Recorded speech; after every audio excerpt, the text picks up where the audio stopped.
Good morning, great Biafrans, wonderful people, beautiful people. Of course, we shall vanquish by the grace of Chukwoki Kabiama Elohim. Onye promihenile, we shall vanquish. I welcome you this morning. Once again, it is a great morning, a powerful morning for that matter, one that Chukwoki Kabiama have made to pray and commit this program to the hands of Elohim. And then, of course, we will open our lines. But before we open our lines, I want to say a few words to us this morning, and then I will allow us to interact because I haven't been on air for a while now, and of course I believe the right thing to do is to give us the opportunity to call in this morning and speak our mind. I think that is what we're going to do. But first of all, we need to pray and commit this program to the hands of Elohim. Father, we thank you this morning. We bless and worship you, God. We give you all the praise. We give you all the glory. Father, we say, let your name be glorified in the name of Chukwoki Kabiama. Father, we thank you for a day like this. We thank you for our people. We thank you, Lord, because we are Biafrans. Father, we say, to you be all the glory. To you be all the honors. To you be all the adoration and thanksgiving. We worship you, Elohim, because you are the one that gave this vision to our leader, Mazi Nnamdi Kanu. Father, Lord, we bought into this vision because we believe in that vision. And today we have come, oh God, we have come that Biafra will be restored in our own time. But a lot of mountains are before us, oh God. And you say to Zerubbabel, what is that mountain before you? For that mountain shall be removed for your sake. Therefore, Father, we pray for our sake this morning. Let the mountain move. Let the mountain be removed, that Biafra will be restored in our own time. Father, we pray, we give you praise, we give you glory, we give you honor, because you know that you have answered us. And Father, we say for our leader, Mazi Nnamdi Kanu, we pray, Lord, for his urgent release, his imminent release, oh God, unconditional release. These are what we pray this morning. And Father, we believe that you have heard us, because we prayed in the name of Chukwoki Kabiama. He said, in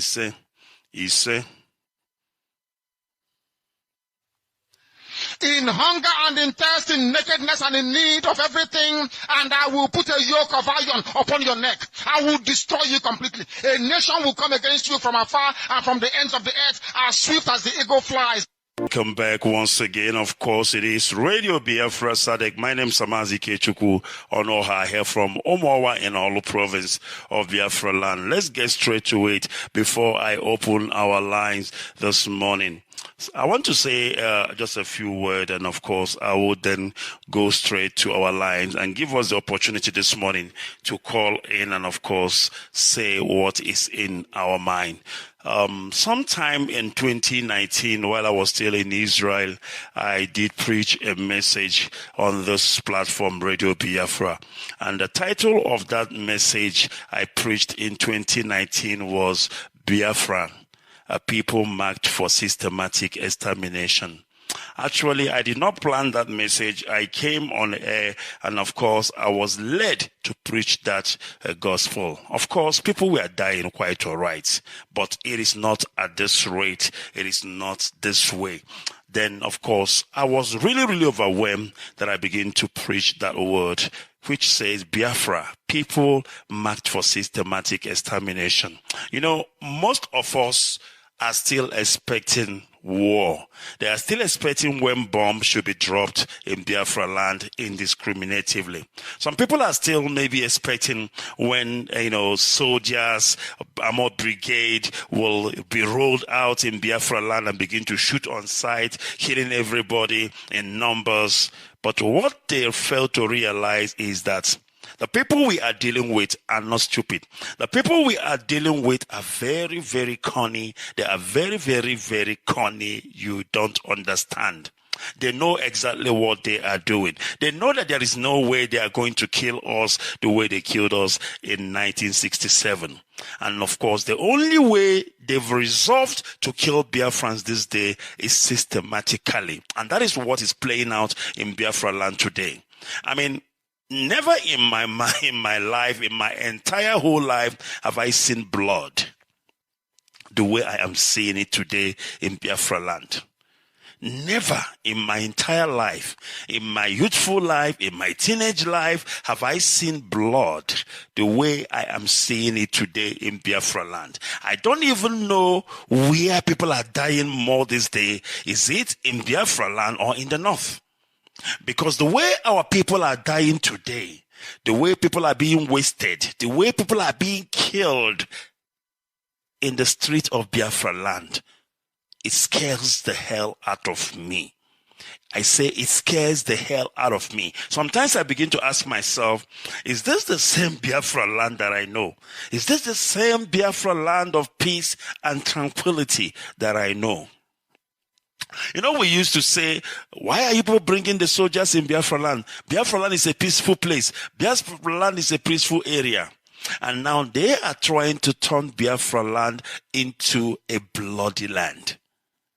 They are trying to turn Biafra land into a land that flows with blood instead of a land that flows with milk and honey. And of course, we are watching helplessly. We are watching helplessly while they serenade the land of our ancestors with blood. There is no day that will go past you will not hear that somebody is being gunned down in a pool of blood. In a pool of blood.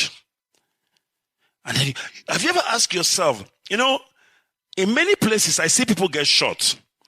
Even here in South Africa, I see somebody get shot and they die. But when you see people get shot, even here in South Africa or anywhere in the world, you don't see pool of blood. You don't see pool of blood. Have you ever asked yourself, why is it that when people are get shot, people get killed in Biafra land, you see pool of blood? The kind of bullet that these morons use to kill our people is not the average bullet you know. It's not the normal bullet you know. They use the abnormal bullet. They use the oversized bullet. A bullet that when you get shot with it, there is no chances of recovery. You know, people get shot and they get taken to hospital and they get treated and sometimes they survive. Who have you ever heard got shot in Biafra land and was treated and they survived? No. They shoot you, you die right there at the spot in your pool of blood because the bullet is so much that it will destroy every veins and artery in your body. Some get shot in the head, their head will open up. But sometimes, do you know that when you shoot people in the head, their head will not open up, the bullet will penetrate, but their head will not open up. But because of the size and the caliber of the bullet they use against our people right there in Biafra land, because they are out there to shoot to kill. They are out there to make sure when they shoot you, you die and you don't wake up again. Systematic extermination of Biafran people. It is a well-orchestrated act. It is a well-orchestrated act that has been rolled out against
Mazi, the prince.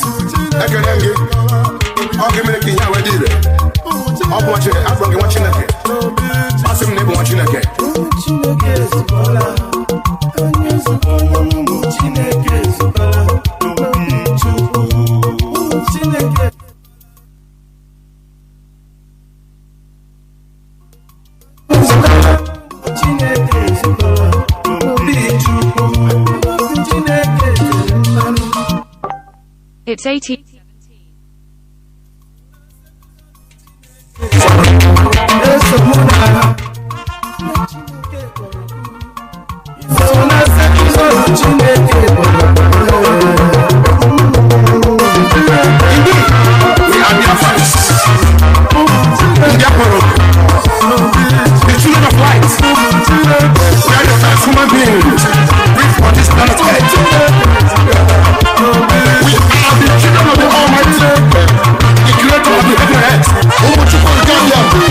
They do not answer our history.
Good morning, good afternoon, good evening, and good night, great Biafrans and lovers of freedom.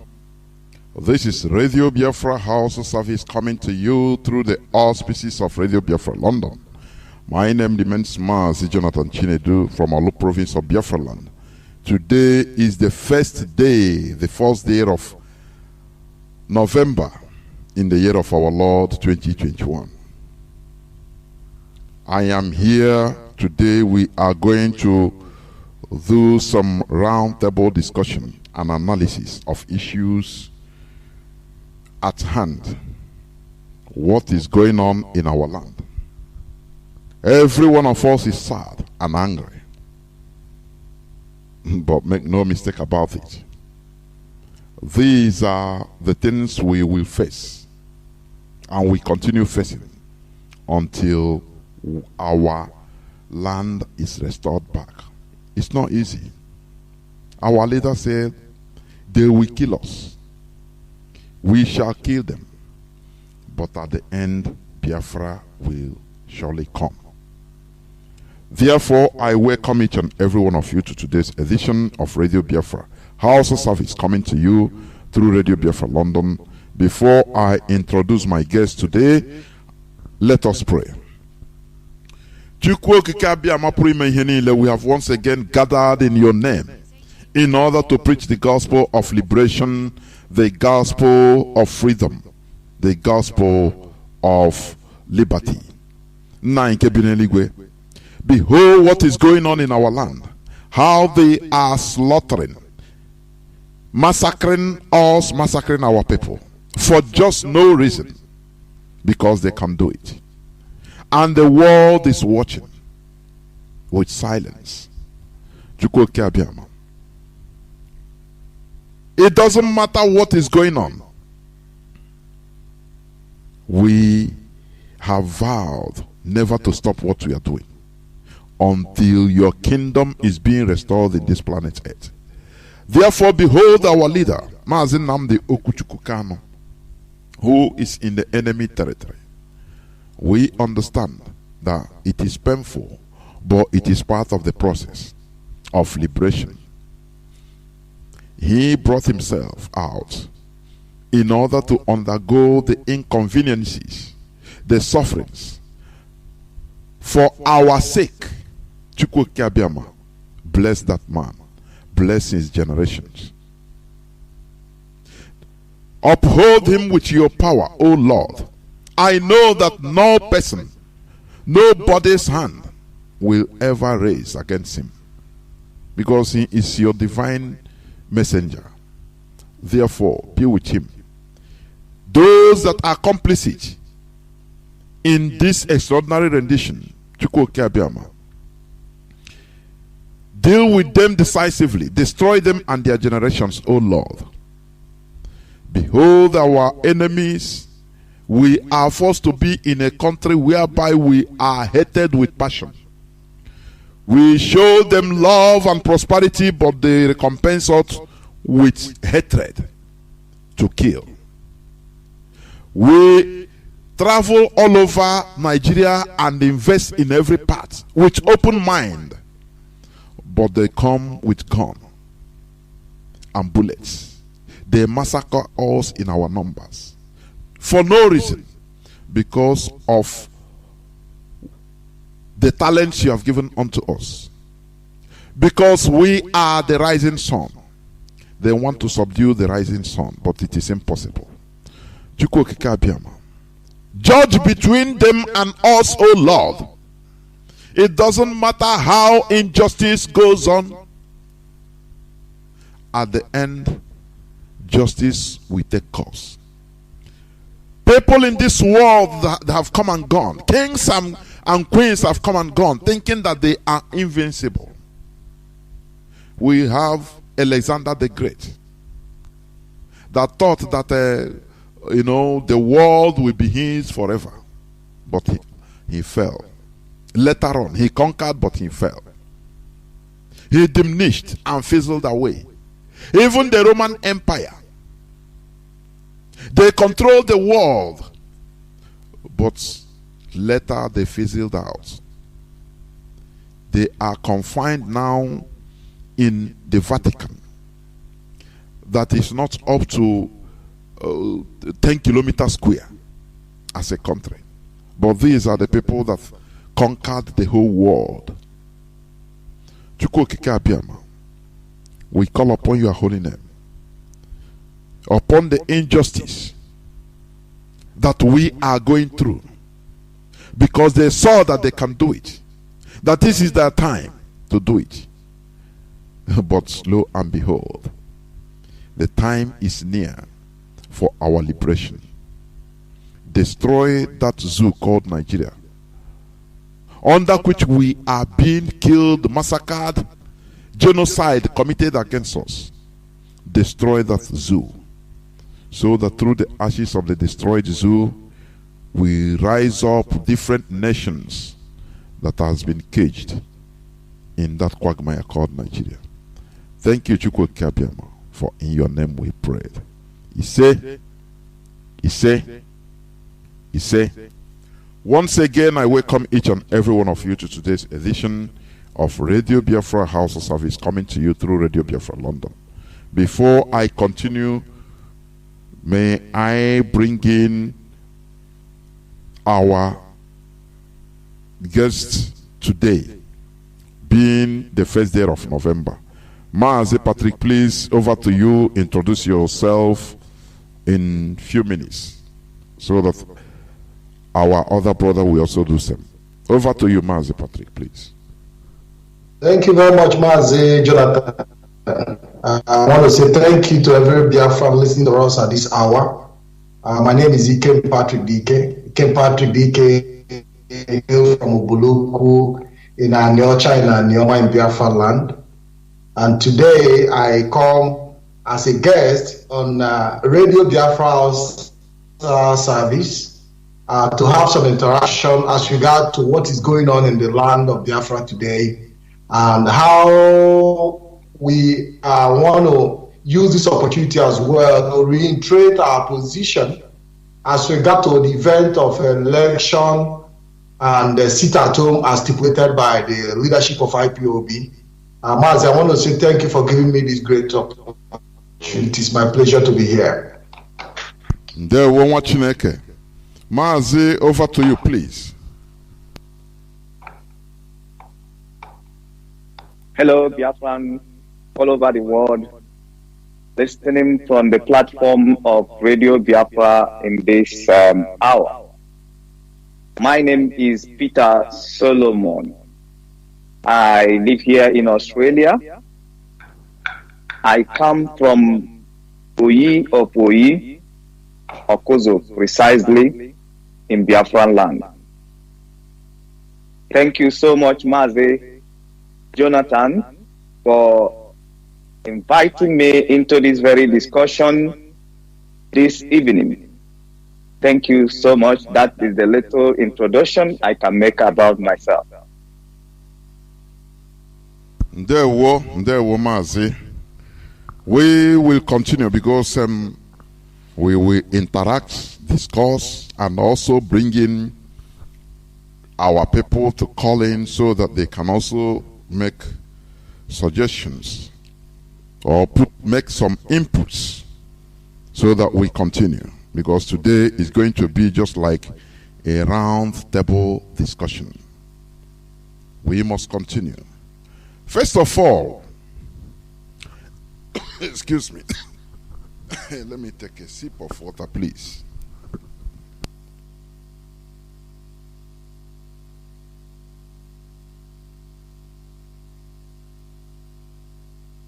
First of all, we have seen what is going on in our land. The military invasion, it didn't start today. Right from the colonial days, it is what's the form of the Nigerian military. This is what they have been undergoing, what they have been doing in our land.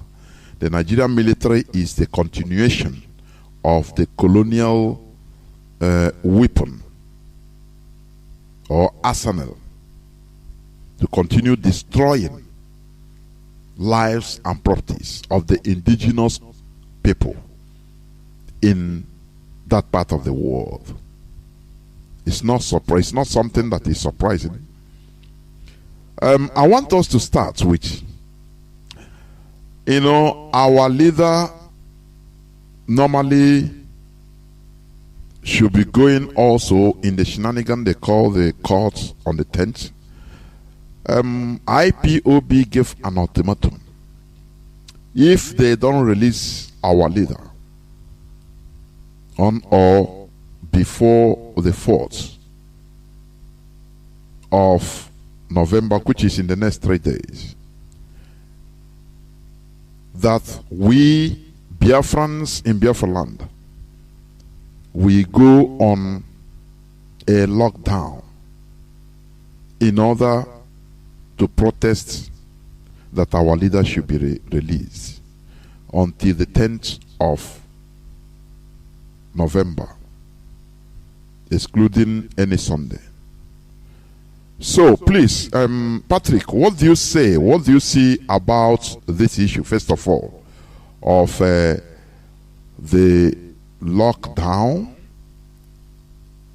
proposed or ordered by the leadership of IPOB if our leader is not released? Just go on, please, Patrick. Yeah, thank you very much, Mazi. I hope I'm coming clear. You are. Please, go on. Thank you very much.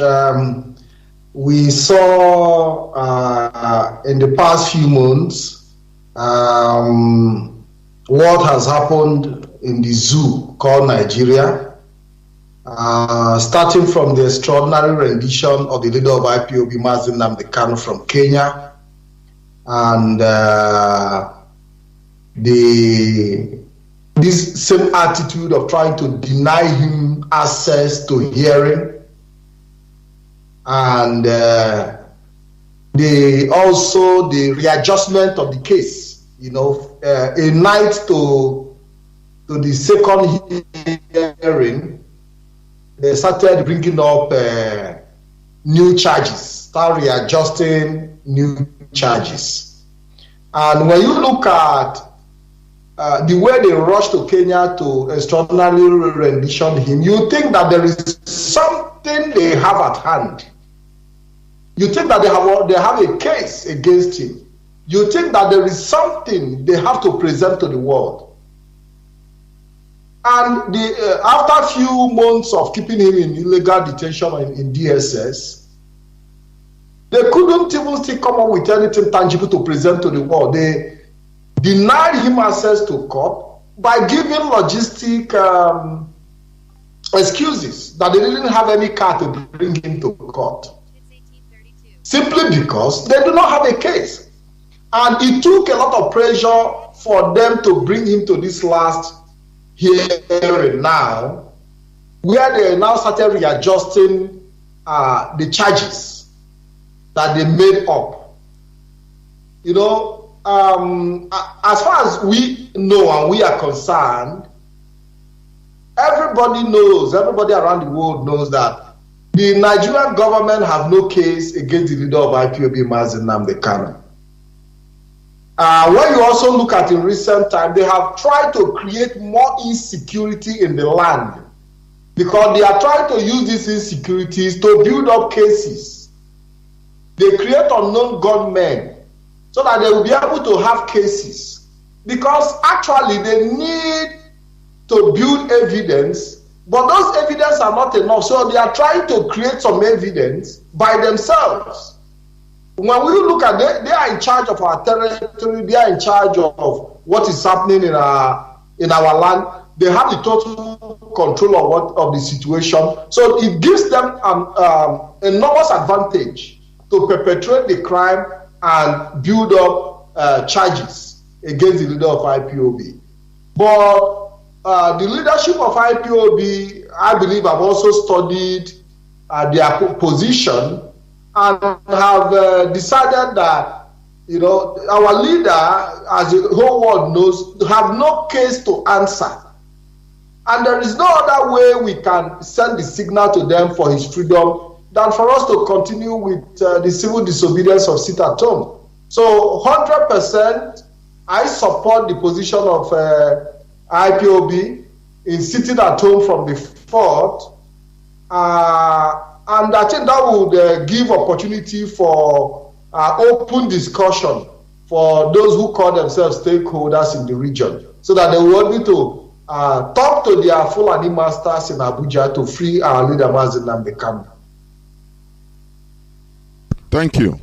Mazi Peters, owing to the issue, the way we see things in Nigeria, or the way things are done in Nigeria, owing to that fact, why is it that our so-called elected officials representing us, you know,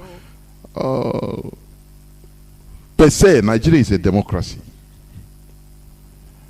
of which even you don't understand, it's just a democracy by name. But let's go by the name anyway. Why do you think that it is highly difficult for officials, I mean political officials or political elites from Biafra land, why is it difficult for them to take a decisive stand? At least to ask the Nigerian government, to query Nigerian government on how our leader was, as they always say, arrested, which is not rendition, because it is against the constitution. Why do you think it is like that, please? Mazi Peters, over to you.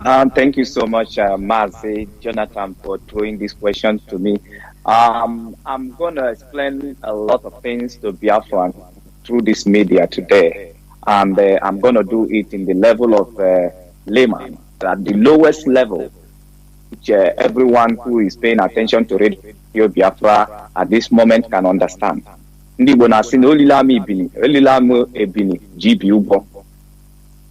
must understand the situation in Nigeria, because what happens is that when you go to hospital, the first thing the doctor does is to diagnose you. And how does the doctor diagnose? By asking you previous questions. What has been happening? How is it happening? So through the process of this interaction, then doctor will now begin to diagnose the problem that you are going through. And they know what builds up to it. So this is how diagnosing goes on.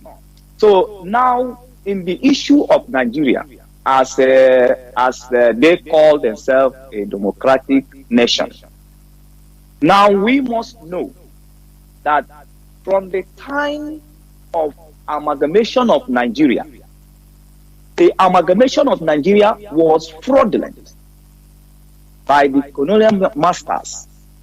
They fraudulently joined the indigenous people in Nigeria together by force. Now, Nigeria was built on a fraudulent foundation. Nigeria was built to be a corrupt nation, where they will face you with, in paper, they will face you with legality. But in carrying out their operations, in day-by-day activities, they base their action on illegality. So this is the type of nation, this is the type of country that Nigeria, we are up to this moment. So coming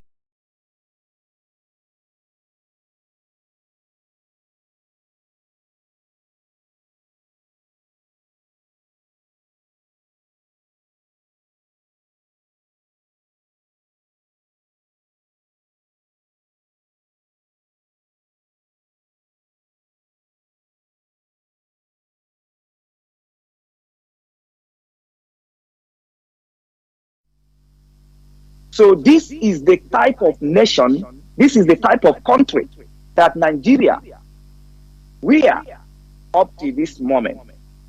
So coming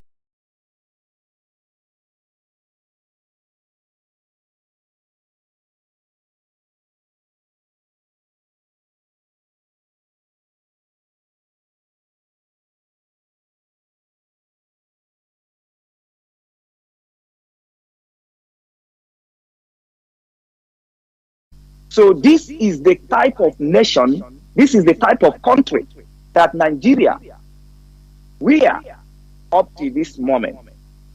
So coming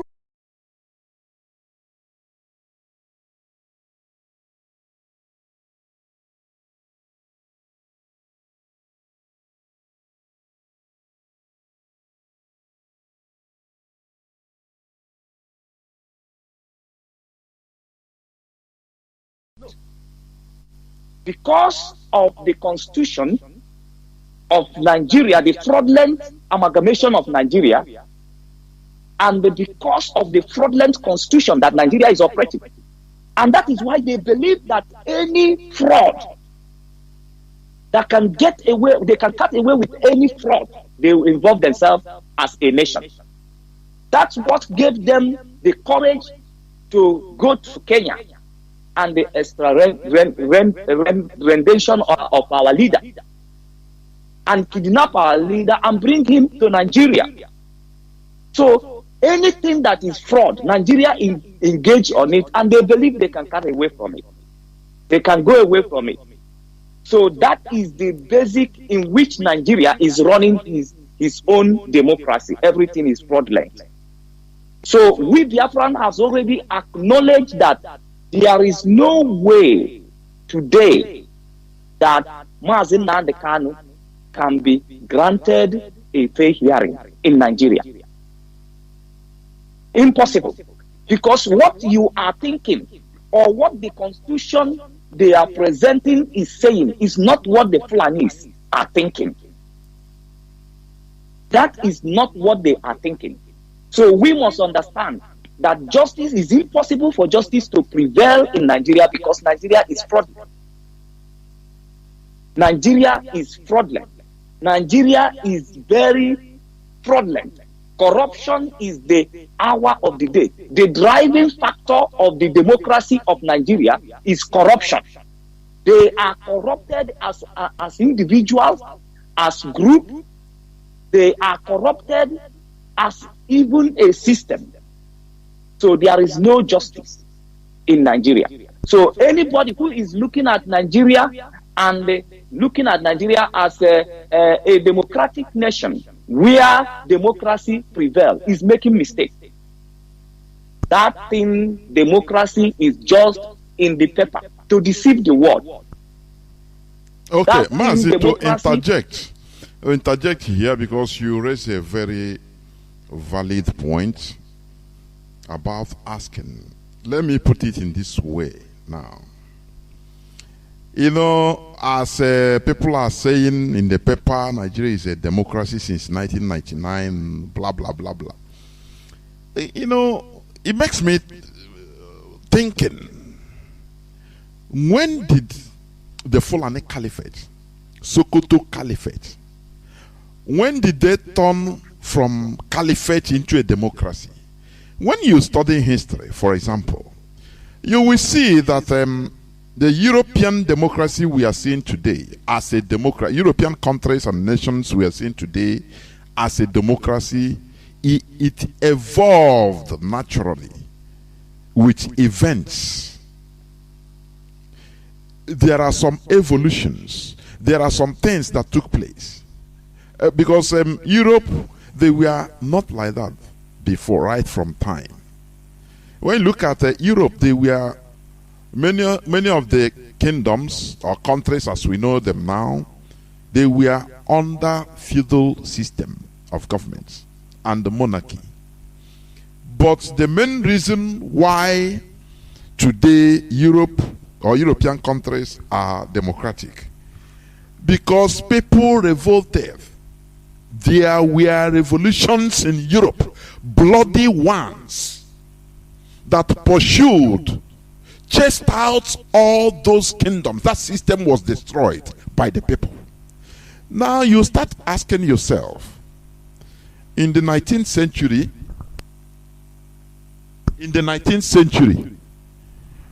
when early 19th century, Ottoman Dan Fodio conquered the Hausa land, and they continued. All of a sudden, they had contact with Britain, that we are coming from the southern part. They jammed, and all of a sudden, Britain took over the so-called Northern Protectorate and merged it with the Southern Protectorate.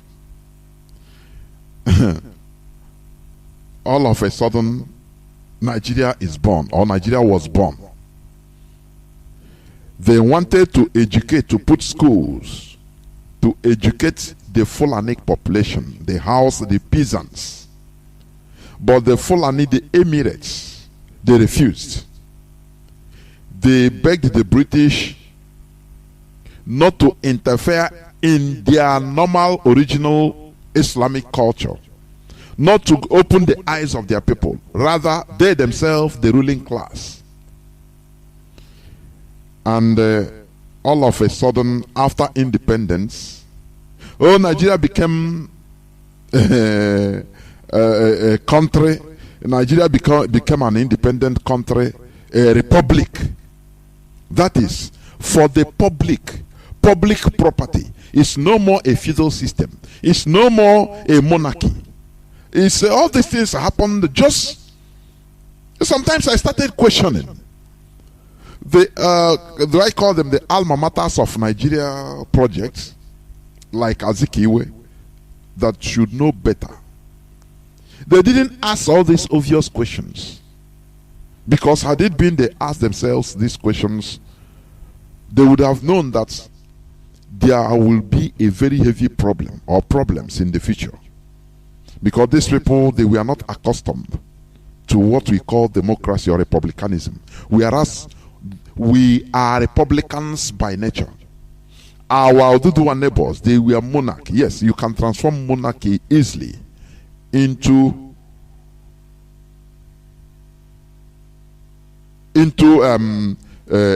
democracy. Now, but the feudal system of the Fulani Caliphate, it is very hard. So, this is where the problem started.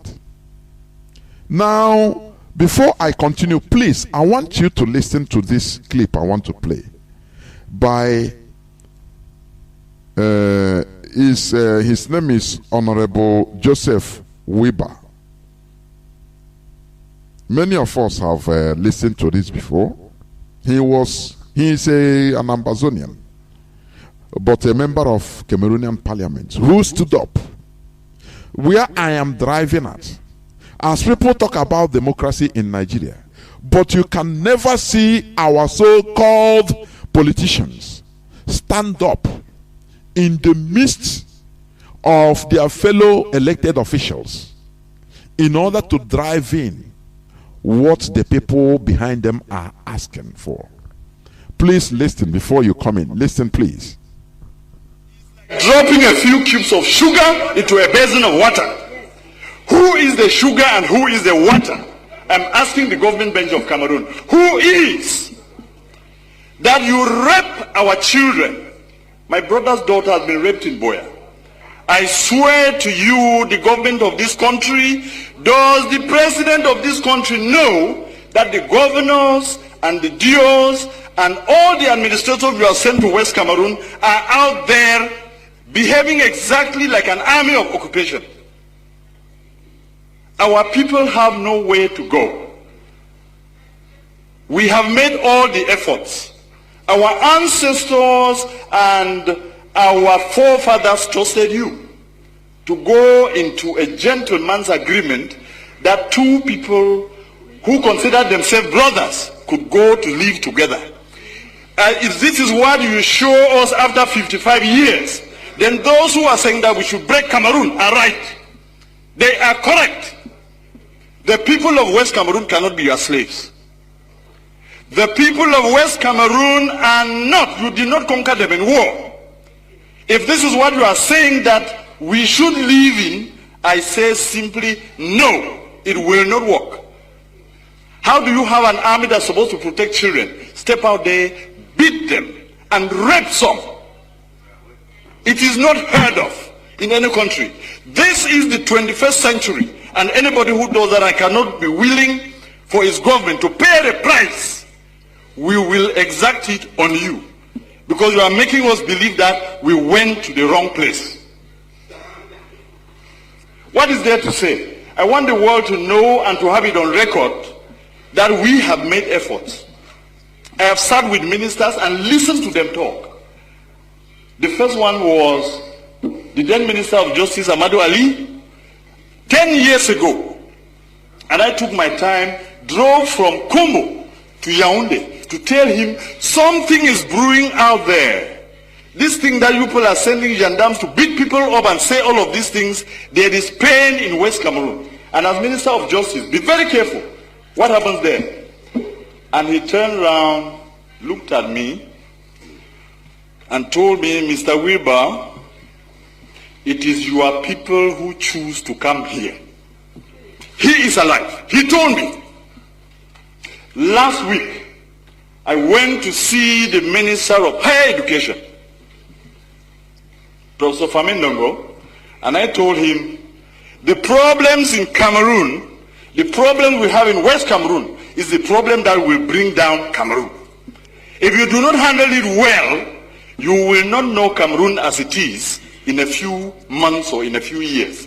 When people have had pent-up anger and pain, humiliation, for over 50 years, when it bursts out, you will never be able to control it. And I told him, and simply what he asked me was, qu'est-ce que vous allez faire? Because you have your army of occupation out in West Cameroon, you believe that when the people will rise, even if you took the whole of the French army and added to yours, you will never bring them down. And we have no need for that. We don't have any need for that in the 21st century. I was one of the believers in a unified Cameroon.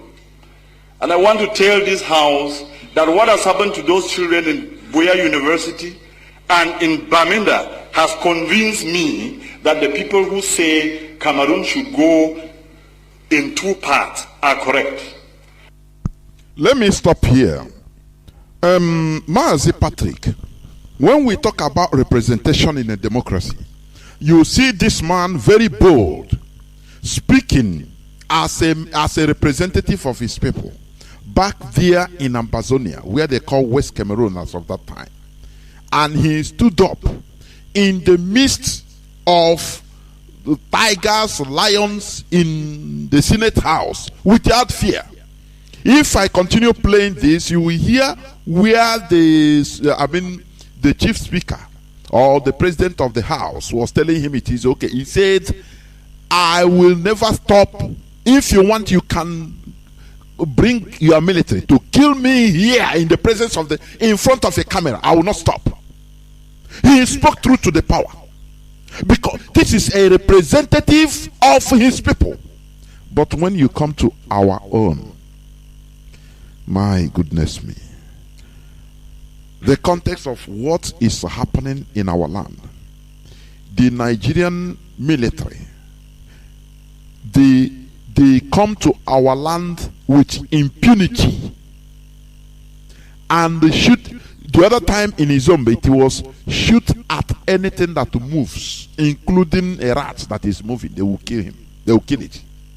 In Izombe, Yesterday it was in what do you call him? What do you call the place? In Enugu, in Enugu. They were trigger happy, using anti-aircraft guns, shooting on people, spraying it on people to kill, burning everywhere. Now, my question, dear, please, let us discuss. Why is our politicians, our so-called politicians, they are being complicit of what is happening to us? Like the governor of Imo State, Dave Omahi, openly, he said on national television, I have played it here on several occasions. He said that they are governors.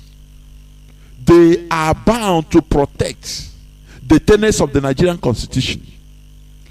That they are not there, it prevents them from doing the will of the people. It's there on record. It's there on video. On national television. But are they not the same governors like Rufai, like governor of Katsina says, Masari, like Ganduje of Kanu? These are people, Fulani governors that defy constitution. I say defy Nigeria constitution. Openly advocating for forceful installation of Fulani from every part of Africa into Nigeria as their country. Defending their terrorists, organized terrorists, they are calling bandits today. Whereas our own governors, they are there killing our people. Now, what is there any case for anything election if our people, because sometimes I blame our people, if all these things are happening, tomorrow somebody comes out for election as they are clamoring now in Anambra, as if the whole world wants to come to standstill, killing themselves. Now, what is the need of election? Mazi Patrick, please put your mouth into this matter. Mazi, what you are asking me is not a question. You have already analyzed the whole situation. So you played the video and you just gave the analysis. When you hear the Amazonian representative speaking in the House of Representatives, he's speaking the way he's speaking because he was duly elected by the people. He was elected. He came there through the vote of his constituency. So he understands what it means to represent his people. So in fact, you comparing such a man to Igbo politicians is a very big slap and insult to such a person of integrity. You cannot compare such a man who stood up for his people, who got the mandate of his people to represent them. So you can't compare it to Fulani Caliphate imposed representatives. You mentioned the governor of Imo State. We all know how he came into power. From fourth position to the first position, today is the governor. And what makes you think he's going to betray those who actually put him there to work for them when they did him a great favor? If you were in his position, will you betray them? You cannot. All the senators, all the House of Representative members in the eastern region that you see today, virtually all of them have one or two connections when it comes to occupying the positions they are occupying today with the caliphate. Now, how do you work against those who gave you opportunity you didn't even merit in the first place? So when you see them look the other way around, look aside while our people are being killed, it is because they don't have the legitimacy in the first place to even speak for people who didn't vote them in. They got there through a process of rigging, a process of appointment.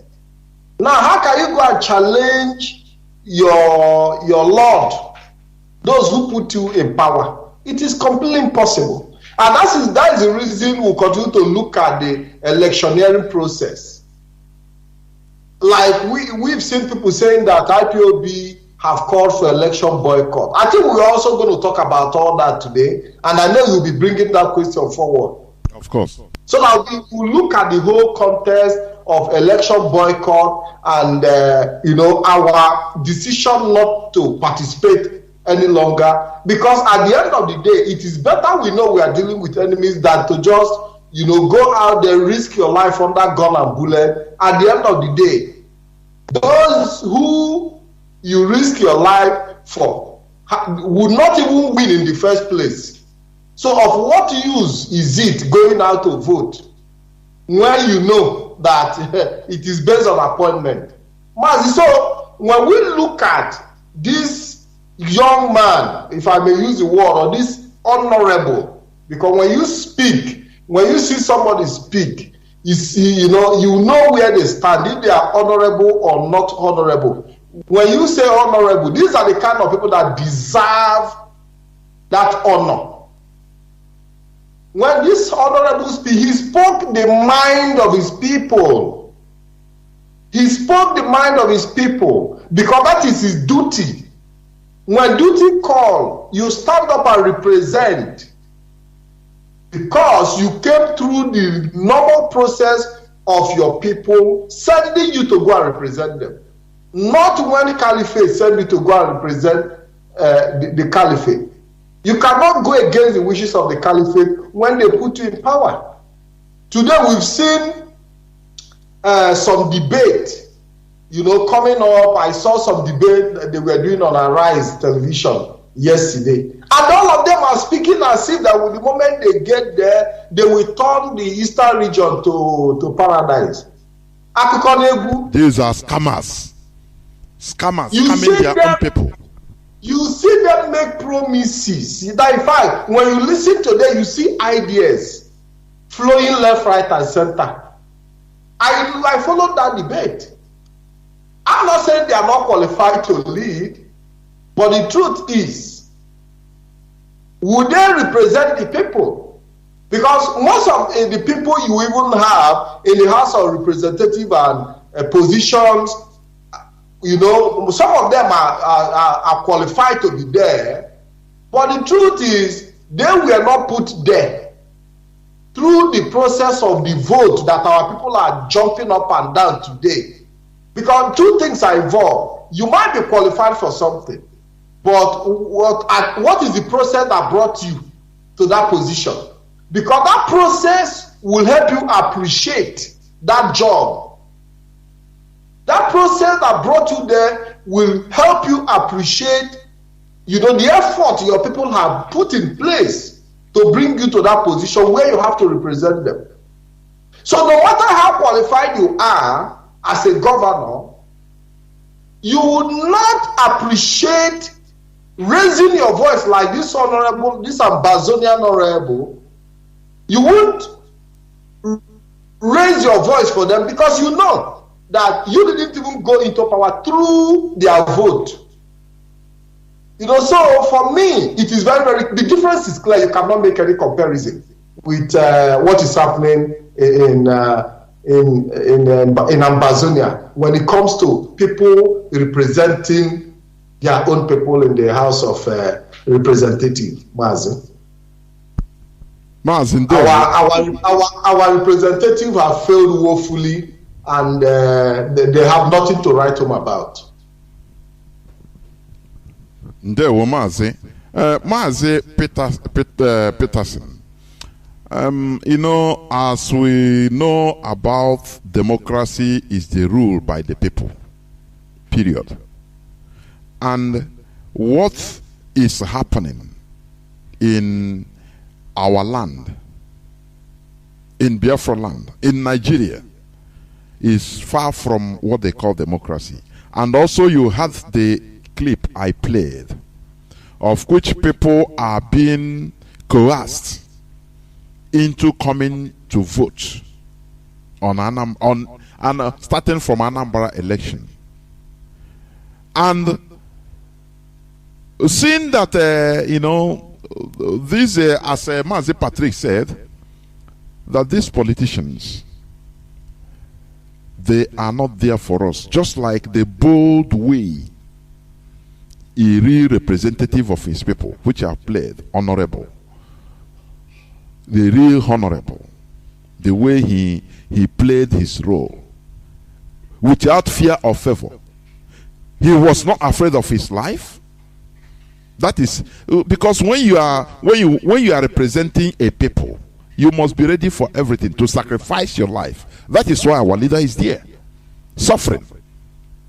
Now, what is your take about this shenanigan they are calling election in Anambra State, owing to the fact that they are not representing the people? What is your take, please? Go on, Mazi Peterson. Yeah, thank you so much, Mazi Jonathan. Actually, when you looked at the analysis you have given and the one that Mazi Patrick has given us to regard to this, they all boil down to one thing, that you have a fraudulent country and you have a fraudulent politicians, and you have a fraudulent judiciary system. So now there is no way a politician who is fraudulent can be able to represent the people. And that is what we are seeing in our land. And the reason is because the constitution themselves, like as you make reference to the governor of Abon State, Dave Dumar, then he said they are there to uphold the fraudulent constitution of Nigeria, which is obvious that they are not on that seat to do things the way that people, our people wanted it to be done. But in the first place, all these people are floating themselves as a politician. How many of them have spoken against the fraudulent constitution of Nigeria? And why? Is because it's good for them. Their intention is not coming into politics to represent their people. Their intention is to come and enrich themselves through the fraudulent constitution of Nigeria. That is why people are rushing into politics. That is why the game of politics in our land is do or die. That is why you will see people, they are ready to commit the worst atrocity in order to gain position, in order to gain political position. So the reason why they are doing it is because they know that is not coming into power to represent the people, is not becoming a politician to represent the people. It is coming into position to enrich themselves. And that is why they come with fake promises to the people. Every year they come for campaign, they campaign with road, they campaign with school, and it's always went the same way. They will end up in the office not building the road, rather even getting the road worse. They will end up in office without building the school, even getting the situation of the one that was previously built worse. There is no honorable in Nigeria politics. What we have is horrible. The man that is speaking, and the man you play his voice from Amazonia, representing his people, just as Mazi Patrick said, he came through the process, a genuine process that the people of Amazonia or the people of his constituencies elected him, give him their vote. Giving somebody your vote is like giving somebody your life, your lifeline to hold. They gave him their lifeline, and the man understood the meaning of the vote that was given to him. So that is why he can be able to give out himself to that extent to speak for the people.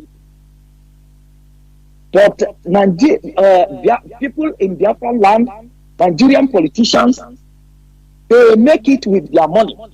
They know how much they invested, and they wanted to gain. They have already calculated in that 4 years, in the 8 years, how much they are going to gain back.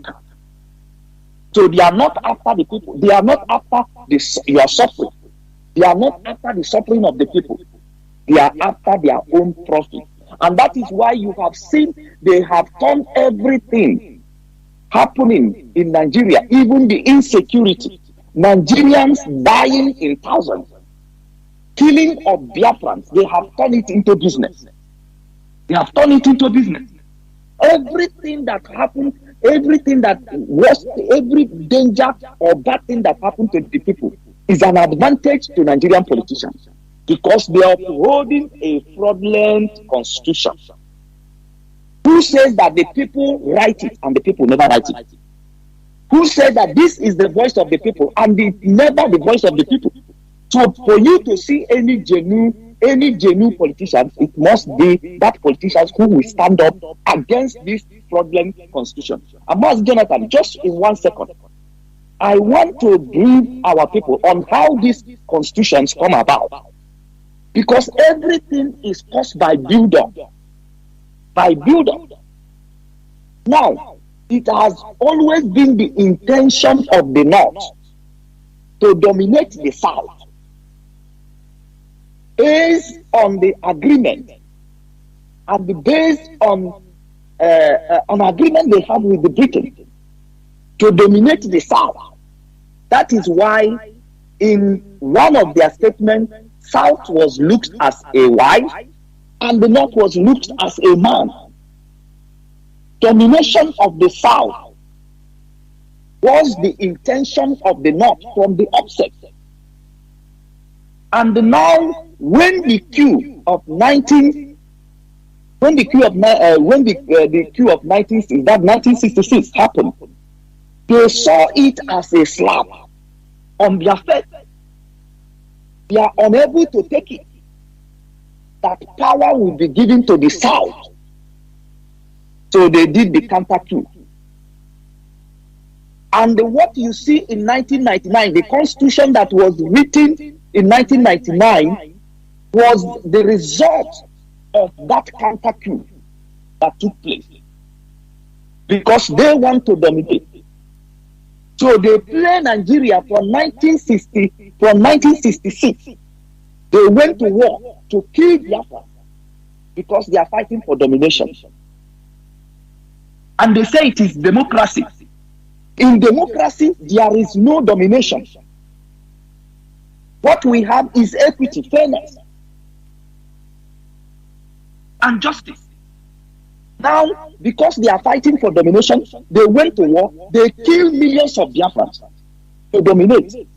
And when they come back from that war, in 1999, they devised another means of domination. They conquered in 1999, they bring Absalam Abu Bakr. So that eventually, when they give you democracy, it will still be in the surface democracy. But under the cover, it is the domination of the North. So any politicians that 1999 Constitution brought to power is fraudulent. And any politicians that did not stand up to speak against the 1999 Constitution of Nigeria, any politician that doesn't speak against it is a fraudulent politician and does not represent the people. And that is why all of them are floating today. They are handicapped They cannot represent the people because the constitution that produced them is fraudulent. That is why David Umai said, we upholding the fraudulent constitution, not in the representative capacity of the people. Because that very constitution you are seeing has the power to undo anybody who rises up to speak for the people.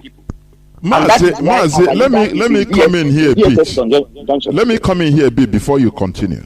Because when you talk about constitution, yes, everything is fraudulent, yes. But even this little one, generally, the Fulani, the Sokoto Caliphate, they don't know, they don't obey even the simple constitution, the simple law, they don't obey. Now, the little one, no matter how fraudulent it is, they never obey even court order. You know, there's something I want us to bring out. I want to bring out here. When we talk about, it's because of the constitution. Yes, but there is a but there. Because even how fraudulent this one is, they are not even obeying it. Somebody will be acquitted by the court. Tribunal. You give order, police say no, DSS say no, we are not releasing him. Now, how then could we rely on changing constitution as a base of doing things right in Nigeria, when even the fraudulent one there is in Nigeria, the simple one, they don't obey it. In police custody, normally you go to police stations, you see people that have been there for months, if not years, in police custody. But the law, the so-called the constitution you are having, he said that once somebody is arrested, within 24 or 48 hours, he must be brought to the courts. They are not doing it. Now, how then do we always say is the constitution? For me, Mazi, belief it's the people, the mentality, the Fulani Caliphate, the Sokoto Caliphate never understand the modern government about obeying. They still have that feudal system mindset where their command should be your wish. It's not what is written on the book is nothing. It's nothing to them. So go on. I just want to point it out. Go on, please. Mazi Jonathan, one thing you need to understand is that the Fulani do not believe in due process. Of course. Why you see the democracy that is being even practiced in the zoo today came out of pressure. They didn't have option. The world pressured Nigeria to practice democracy. Growing up, when I was quite younger, there was an interview that this same Muhammad Buhari granted, where he said that he doesn't believe in civilian rule. That he doesn't believe in civilian rule. That was a long time ago. Unfortunately, we don't know how to keep history. Mazi, just 1 second. You are talking of what he said maybe 80s when he was there. What about 2015? The original Buhari grant in international scene in the United States. He said that I will not treat those that gave me 5% of their votes the same way he treats those that gave him 97% of their votes. So when we talk about constitution, sometimes I look at it in another way around. I say no, it's not about constitution, because no matter the one that is here now, they don't respect it. It's about the mentality of the people, not about constitution. I'm telling you. Go on, Mazi, please. Okay, Mazi, Jonathan, there is something I want to point out, because most of us have not taken time to go through the fraudulent constitution of Nigeria. And that is why when we speak about this constitutional issue, people will thought that, there are things that are in constitution that is not even being obeyed by the Fulani, which are very, very clear. But when something is fraudulent, illegality can be made legal. Illegality can be made. Tell me, in constitution, how does the police get away with detaining people more than 24 hours in police station, and they are not being charged for that? How did the politicians get away with the corruption, embezzlement of money in Nigeria? With that, okay, today you are talking about politicians. They are saying go and hold them accountable. But do you think of the minute that that the Constitution provides to those people in the power? You can't touch them. Now, Constitution has a long way to go with what people practice, with what happened. Today we are talking about Abakari, who has been wanted by FBI, and they are saying they are restoring him back. Is it not a fraudulent constitution that the man who is acting on that position of bringing Abakari, of lifting the suspension of Abakari, is it not by the backup of constitution? He will quote it because it is fraudulent. You are looking at the one that gives you one right or the other, but you are not looking at the one that gave them the 100 and the million rights to violate your own rights. Because the Constitution is the Constitution itself, it is fraudulent. So they cut away with illegality. They cut away with fraud. Who is going to enforce? Who is going to enforce the Constitution, if I may ask? Who do you think that is going to enforce it? Let me tell you, people who made that Constitution, they calculated the things they put down in that very Constitution. They calculated it very well. In that Constitution, they allocated power to the politicians. They allocated power to the godfathers. They allocated power to Fulanis. And the Constitution reduces your right as an indigenous person. It reduces. That's why it's fraudulent. The power should be for the people, but the Constitution make it impossible that the power that the people have. And that is why you will do a protest today, and a policeman who should work for the interest of the people, protecting life and property, will go for a peaceful protest, and they begin to shoot people. Is that written in the Constitution? Am I? Now, you will ask, what gives them the power? They are standing on the fraudulent Constitution. Yes. The fraudulent Constitution gives provision to it. No, Mazi, let me interject here, please, because we are talking too much about this Constitution.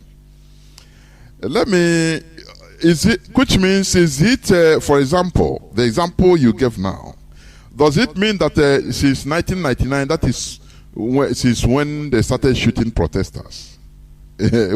What about the 70s? What about 80s? Fela Kuti, they sent unknown soldiers by Obasanjo, I think 1978, 79, something like that. You know, what we should make things clarify issues.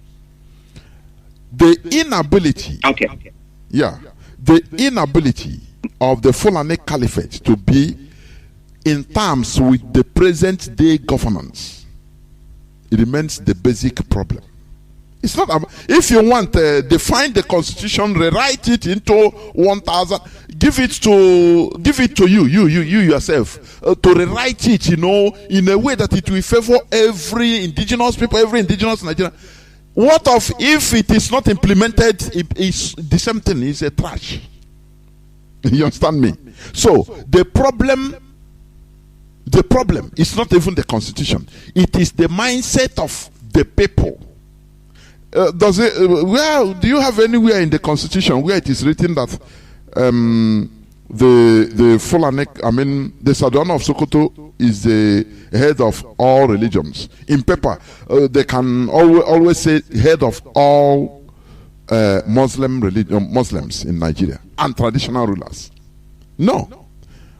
The issue is this.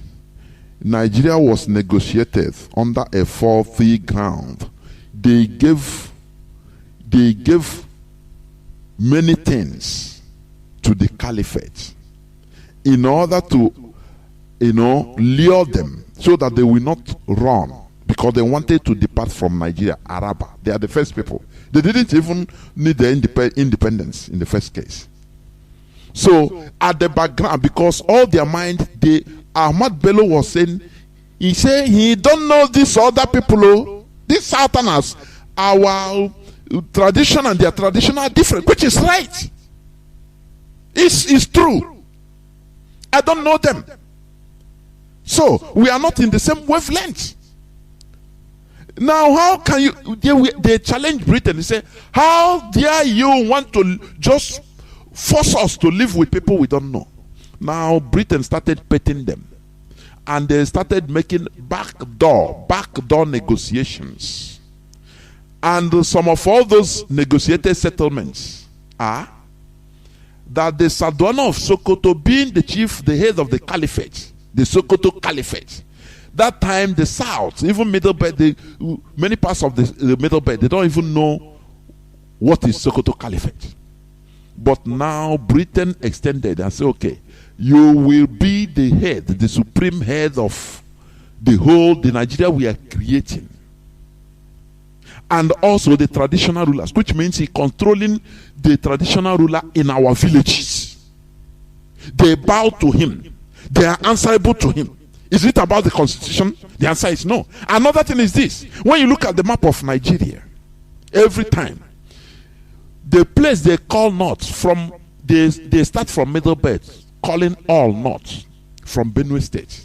Even later they encroach into Enugu. It is something negotiated right before independence. People should understand this. It is not something that it just came by like that. Therefore, in Nigeria, if you want, edit the constitution 1 million times, nothing will happen, because these people. Can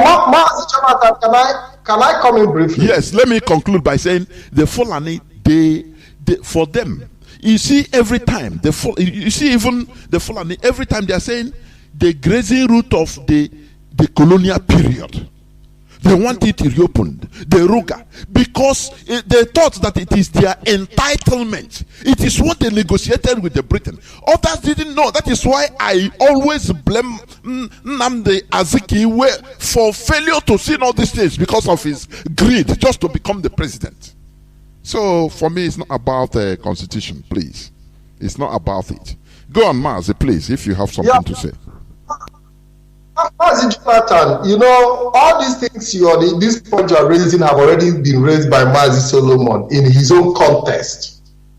And he talked about how Abdul Salami Abubakar was, used to usher in a new phase of government system by creating this constitution that continue to uphold the agreement that the Caliphate had with the British. So, the truth of the matter is that at every point in time, the Caliphate had always been ahead of everybody. Their interest had always been how to keep this power to themselves. So even when the zoo, because I'm no longer, when the zoo was about to go into democracy, they also, took advantage of the openings that were available to create a constitution that continues to give them the supremacy. So I understand the point that Mazi have raised, which is very, very clear. But the unfortunate thing here, is that our people, even as at that moment in 1999, when the whole politics were going on, our people were still sleeping in one Nigeria. We are busy building Abuja, investing our money in all these places. We are not even concerned about what the future holds for us. And recently, we saw the Mauritanian who is now championing as an elder, coming to tell you that by 2023 that the power will remain in the north. That if I thought they are going to give anybody that is not a northerner power or presidency, that the person is going to work in the interest of the north. You know, so the north is not interested in Nigeria. The caliphate is not interested in the well-being of the entire entity called Nigeria. They are interested in their own power sustenance and continuing to make north to be on top, to continue to subjugate others. Because if really they are interested in the entity called Nigeria, somebody who is a northern elder cannot say that they are putting somebody who will work in the interest of the north. Under normal condition, what everybody expected was that they are going to bring somebody who will work for the interest of the entire Nigeria. Mazi, I don't know if you get the point. So it's all about I get the point. The north and the north and the north. Now, let me ask any of you also, like what you raised now, Mazi Peterson. Mazi Jonathan. Yes, please, let me ask this question. Let me throw it open. The northern politicians, they have been ahead of any of us, the southern politicians. That is why even I get annoyed when people say, "Oh, they don't know anything." It makes me sick. I say, "You people don't know. You don't understand these people in politics. They are champions in politics." Now, the question I want to ask, throw open here, is: as the Northerners, right from, is not even since after the war, no, before independence, when all these secret negotiations were going on, when for the Northernization agenda, it is there it is written black and white. Ahmad Bello, he didn't hide it. He said, "I'm for Northernization agenda." He granted interviews. They wrote it. Now, what was our people, our own politicians? What do you think was in their mindset? Why were they so docile and nothing, only what they care for all Nigeria, whereas the other people were caring for their own region and they got everything? So please, when you are talking, please, you can also take this question in context. Go on, Mazi Peter. Yes, Mazi Jonathan. I don't know if I'm coming out clear. You are. If you are not coming out, I'll let you know. Okay. Go. Thank you so much. Now, our politics, the politics of the old eastern regions, we lack ideology. For the matter of fact, what we are looking for is not what is good for our people. There is nothing like our people first in our ideology when it comes to politics in Nigeria. Our people first. No. What we put first is Nigeria. And that is why we are failing woefully. That is why there is leadership gap. Of course. In Biafra land. Because we does not have the ideology that put the life of our people first. That is why today you are seeing army, you are seeing police, they are seeing them patrolling with their weapons, like if there is war in Biafra, and they are going to markets and they are going to communities. Because which things can never be done to the north. It can never happen in the north. It can never. But today we are seeing soldiers in our market, seeing them in our community, burning houses and behaving anywhere, even speaking Hausa language, even with Hausa language, abusing us. Because we don't have the ideology that put the interest of our people first, like as the way it was to the north. Now, during the recent interview that was granted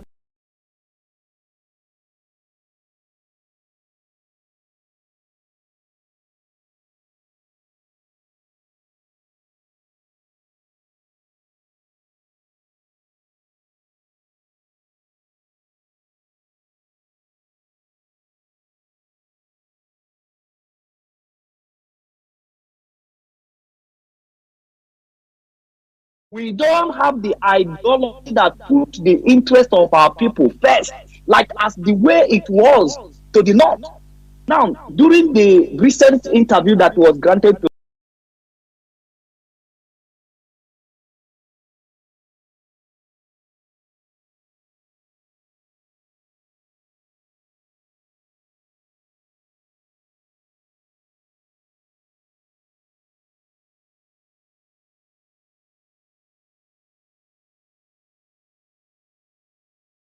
because we don't have the ideology that put the interest of our people first, like as the way it was to the north.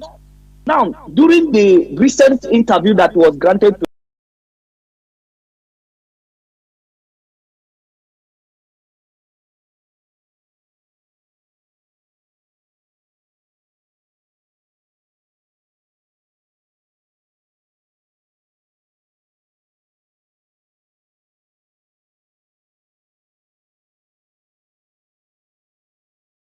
we don't have the ideology that put the interest of our people first, like as the way it was to the north. Now, during the recent interview that was granted to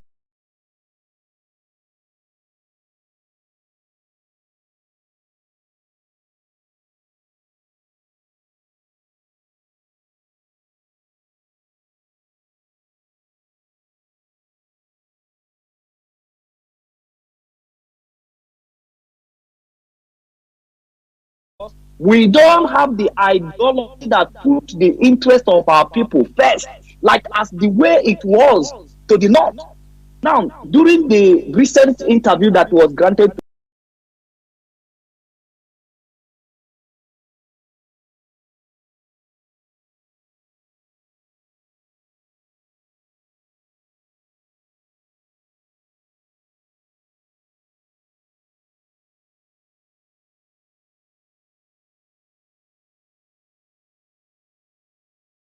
using us, because we don't have the ideology that put the interest of our people first, like as the way it was to the north. Now, during the recent interview that was granted to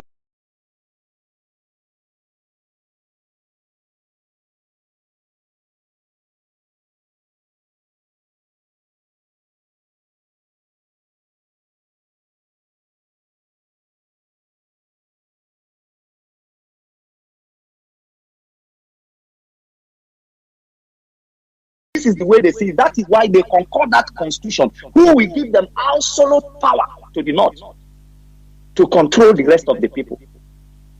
And this is why they did the counter coup in 1966,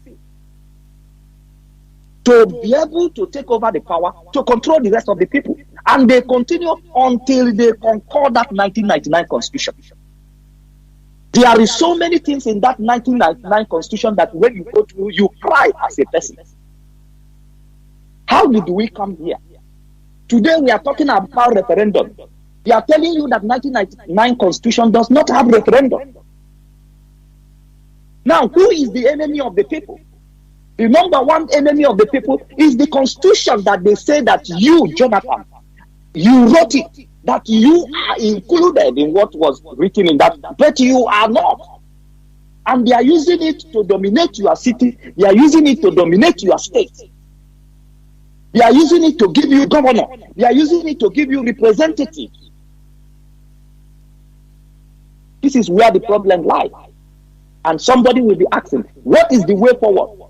The way forward is the way the indigenous people are standing up. The indigenous people of Biafra are standing up. We need to create our ideology that will counter the ideology of the North. Because our forefathers who laid the foundation of the politics of the Biafra, of the Biafran politics, or the politics of the Eastern region, or the Southerners, when you come to Yoruba land, there is ideology to their politics, but there is no ideology to the politics of the Southern region. Our ideology is to take Nigeria as our own. While the Northerners knows that Fulani knows that Nigeria, you did not have part in Nigeria. You are territory, you are a conquered person. You are not part of Nigeria. Nigeria belongs to Fulani. But we are playing the politics that Nigeria is ours. Nigeria is our country. But to Fulanis, Nigeria is not your country. Which Nigeria is their country. Yes, you raise a very pertinent point. We had no ideology before. Private ideology, regional. The ideology our Azikiwe instituted is the ideology that Nigeria will become ours, which is like living in cloud cuckoo land, because you cannot take what doesn't belong to you, created by another person. Let me say for this, the Nigerian army, the history of the Nigerian army goes back 1863. It was largely composed of how free the Hausa slaves. Do you understand? And their primary goal that time, 1863, when it was formed, the Nigerian army you are seeing today, it was to protect the Royal Niger Company, the company of the British. That time it was the place they are calling Nigeria today. It was Royal Niger Company. Now, one man they called John Hawley Glover. He's a British, Lieutenant John Hawley Glover. He formed the Nigerian army in order to protect, just like when you have a company, in order to, you form a security outfit in order to protect your company. That is what the British did. And now it continues growing till today. That is why all that matters is keep Nigeria one. It doesn't matter if you kill 2/3 of the population. That is not their problem, because it was instituted by Britain for this same purpose. That is the reason why when we talk about constitution, we never talk about the ideology. Now you said something which is right. Our people, we don't have ideology to protect our own first.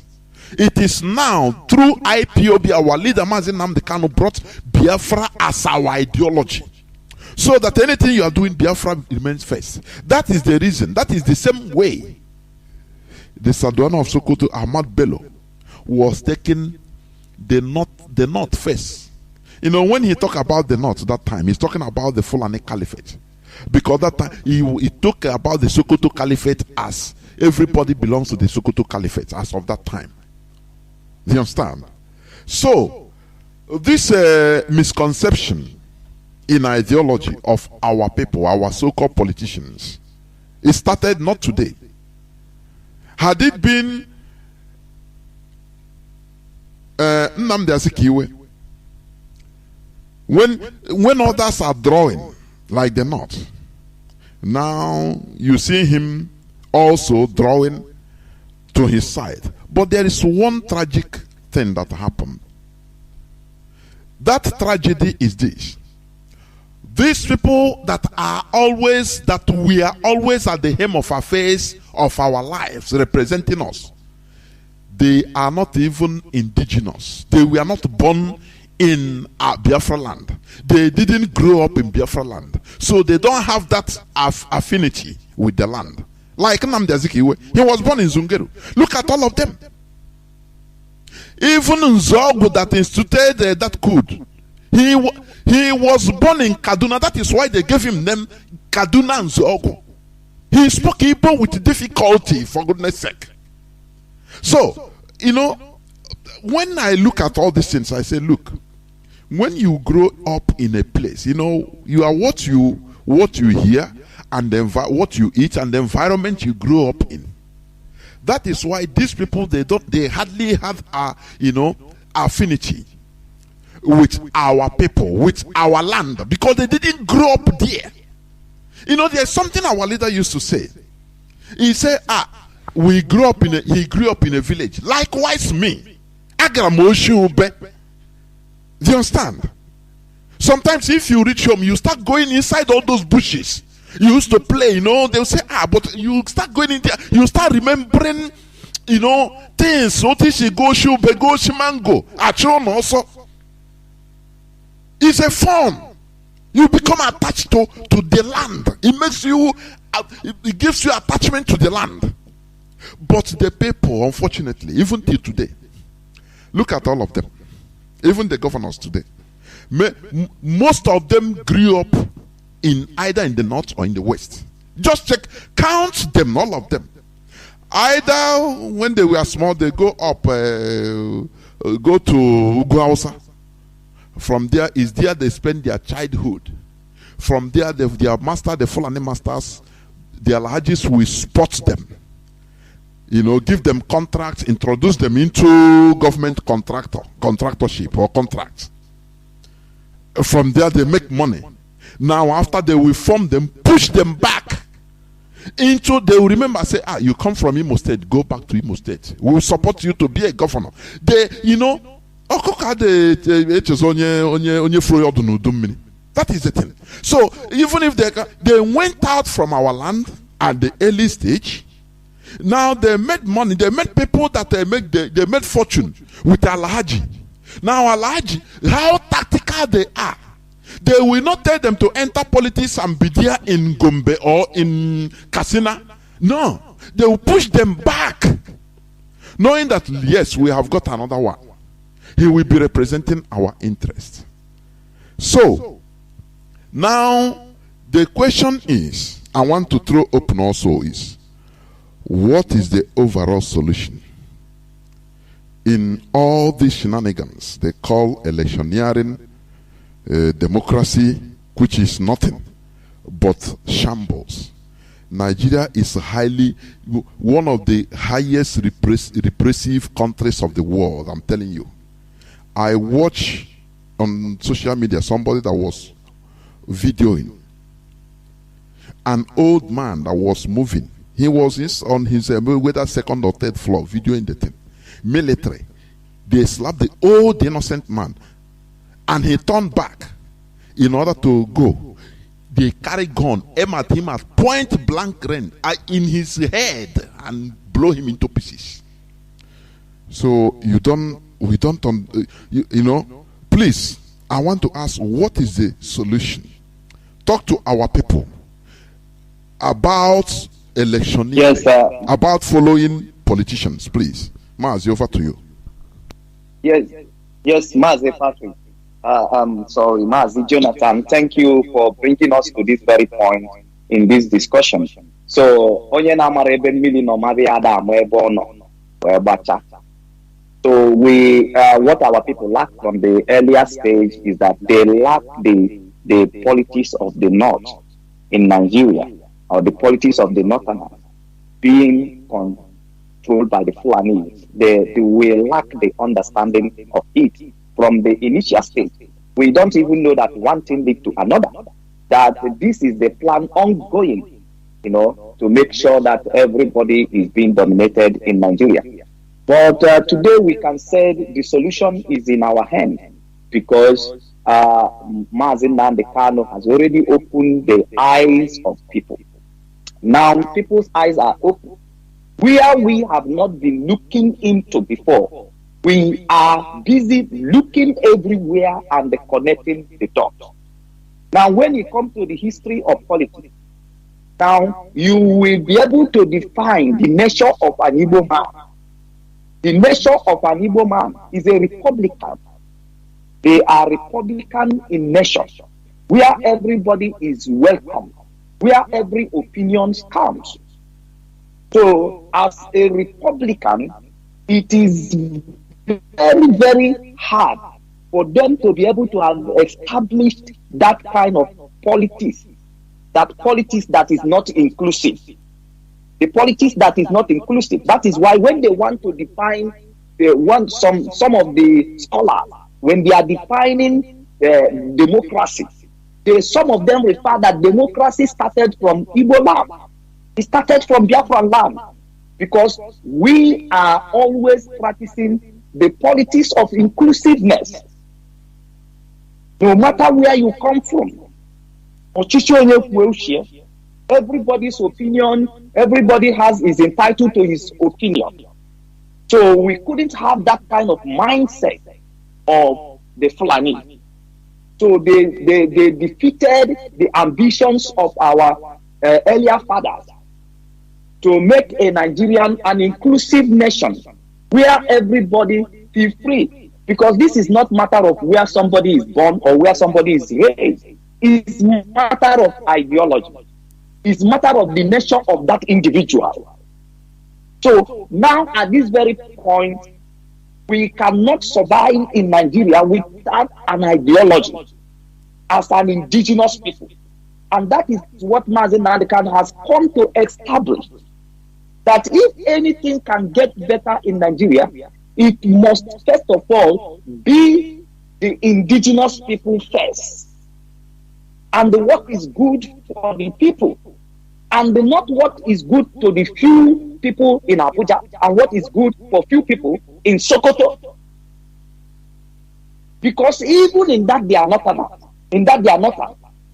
Their feudal system does not even allow the inclusiveness of the people. So it's just like the politics of few number of people in the corridor of power. And the rest of people were made to be slaves. And that is what they have implemented in Nigeria successfully. Order from above. They wrote a constitution that always helped them with order from above. And that is why court orders is not being obeyed. That is why the right things are not being done in Nigeria. Because constitution carve them out and give them power for order from above. So what is the solution now is to uphold the ideology that Mazi Nnamdi has sold to indigenous people of Biafra. Upholding this very ideology is the liberation. It is not the politics of Nigeria can never address the core problems of indigenous people because it is problem. The only thing that will address our core concern in Nigeria today, as we are moving towards restoration of Biafra, it is the ideology of the indigenous people first. What is good for us? What is good for us? Our freedom first, our liberation first, our prosperity first, our liberty first. That is what will provide a solution. So anybody who is busy following these politicians or campaigning for the politicians is wasting their time. And that is why we Biafrans, with the ideology of Biafrans, has withdrawn from participating from Nigerian politics, has withdrawn from participating from Nigeria election because it is fraudulent. It worsens our problem. It makes us, it intimidates us. It closes our voice. It closes the channel in which our issues can be addressed. So the only thing that can address our problem today is that ideology of Biafra.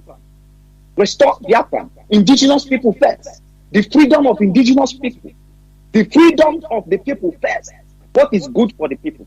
That is what will address the problem. That is what will make tomorrow. If you are talking of betterment, then you can be assured of betterment.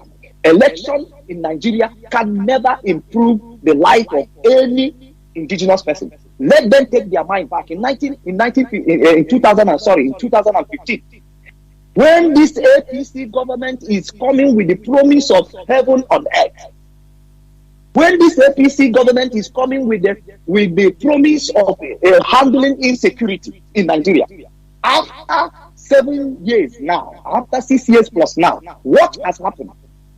What has happened? Because that is what Nigerian politics can offer you. They will worsen the situation. They will kill you more. Now compare people who have died before 2015 and compare the Biafrans. And they will tell you to go and vote again so that you have brighter future. Another person will come and better your life. It's a cycle. Go on. The same system. It can never break. The only thing that can break this cycle is the ideology of Biafra.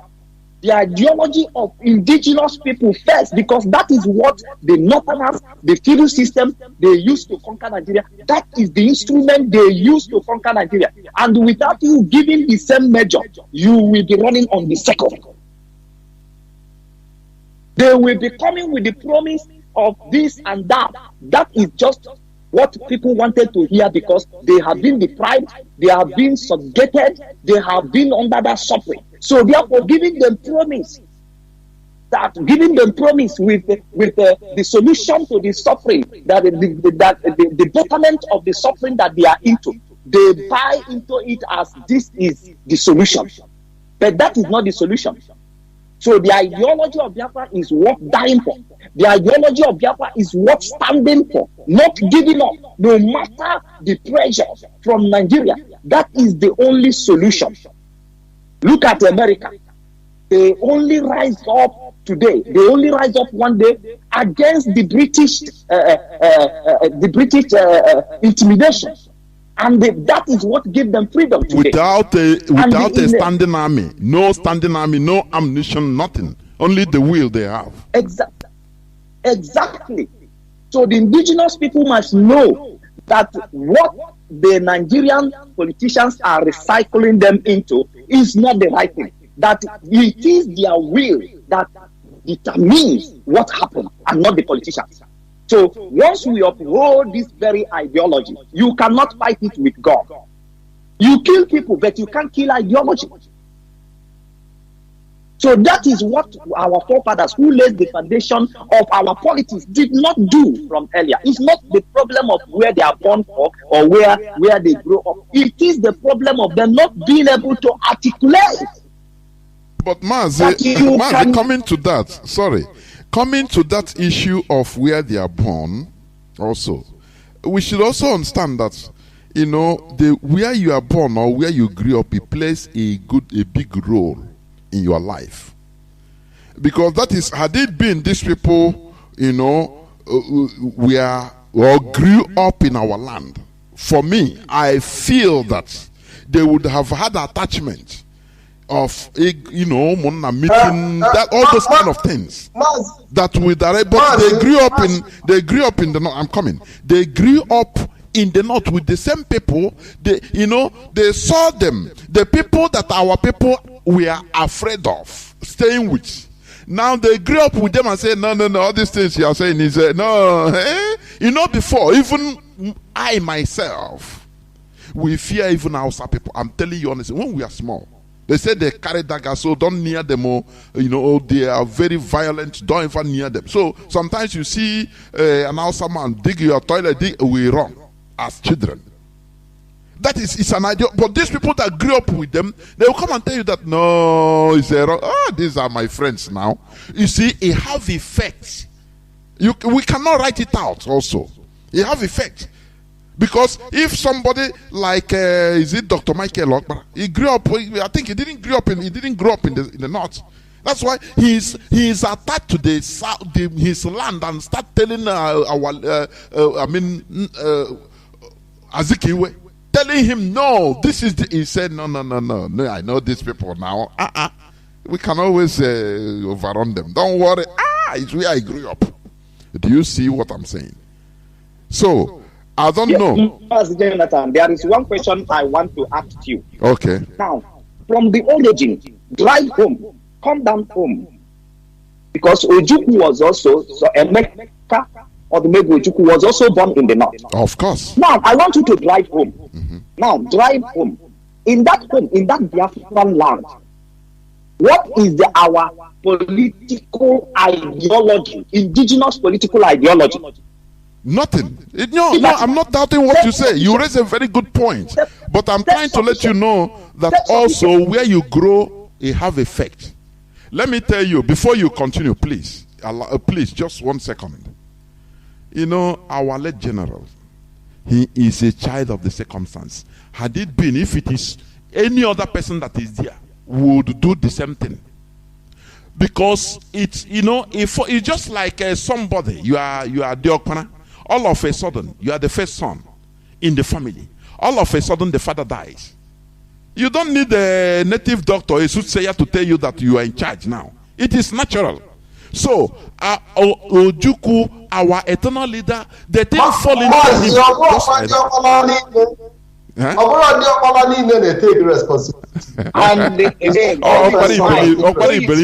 like But David Umahi is here now. Mazi, David Umahi is there now. What have he done? Paul Uzodimma is there now. What have he done? Then, what is the one in Anambra State? Obiano is there. What have he done? Now, the one in Enugu State is there. What have they done? Including Wike and all the rest of them. What have they done? It is the same position that our legend find himself. The same situation. He finds himself at that very time. And he knows that nothing matters than his people. It is the same situation, the same position, political position. And let's say, okay, he's a military. But it's the same situation that these people, they find themselves. They are not even able to create a local Indian check,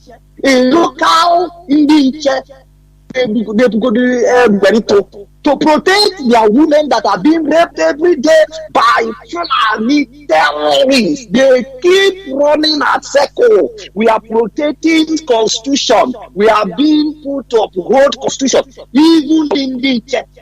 Indian check. They didn't do why. Because of them. Okay, let's bring Mazi Patrick. Oh. You wanted to say something, Mazi Patrick.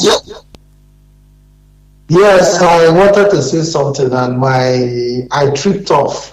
Sorry, briefly. I think I saw it, yeah. I want to come back. Yeah, like the argument of where somebody is born. Yes, there is no doubt that it has some effect.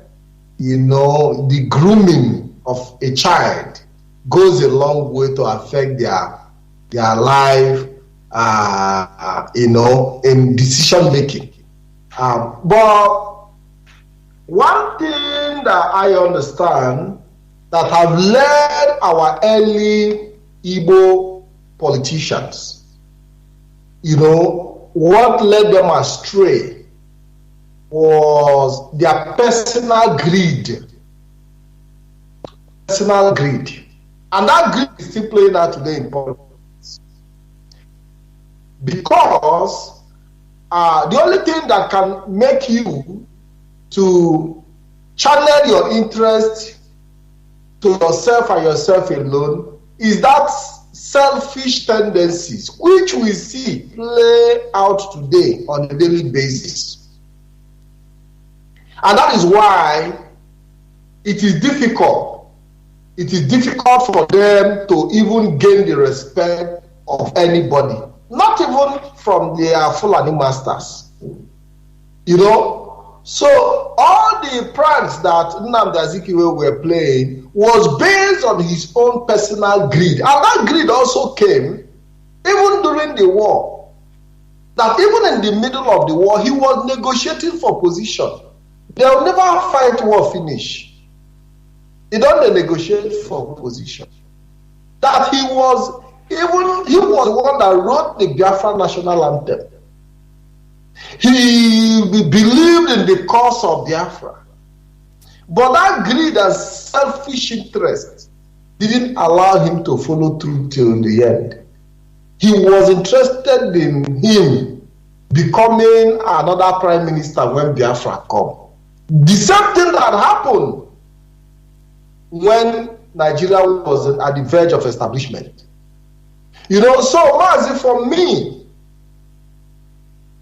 just like we said earlier on, that we have already, you know, established an ideology through the leader of IPOB, Mazi Nnamdi Kanu. And it is our duty to now start grooming the next generation. Because most of the information that we have today, we never had before.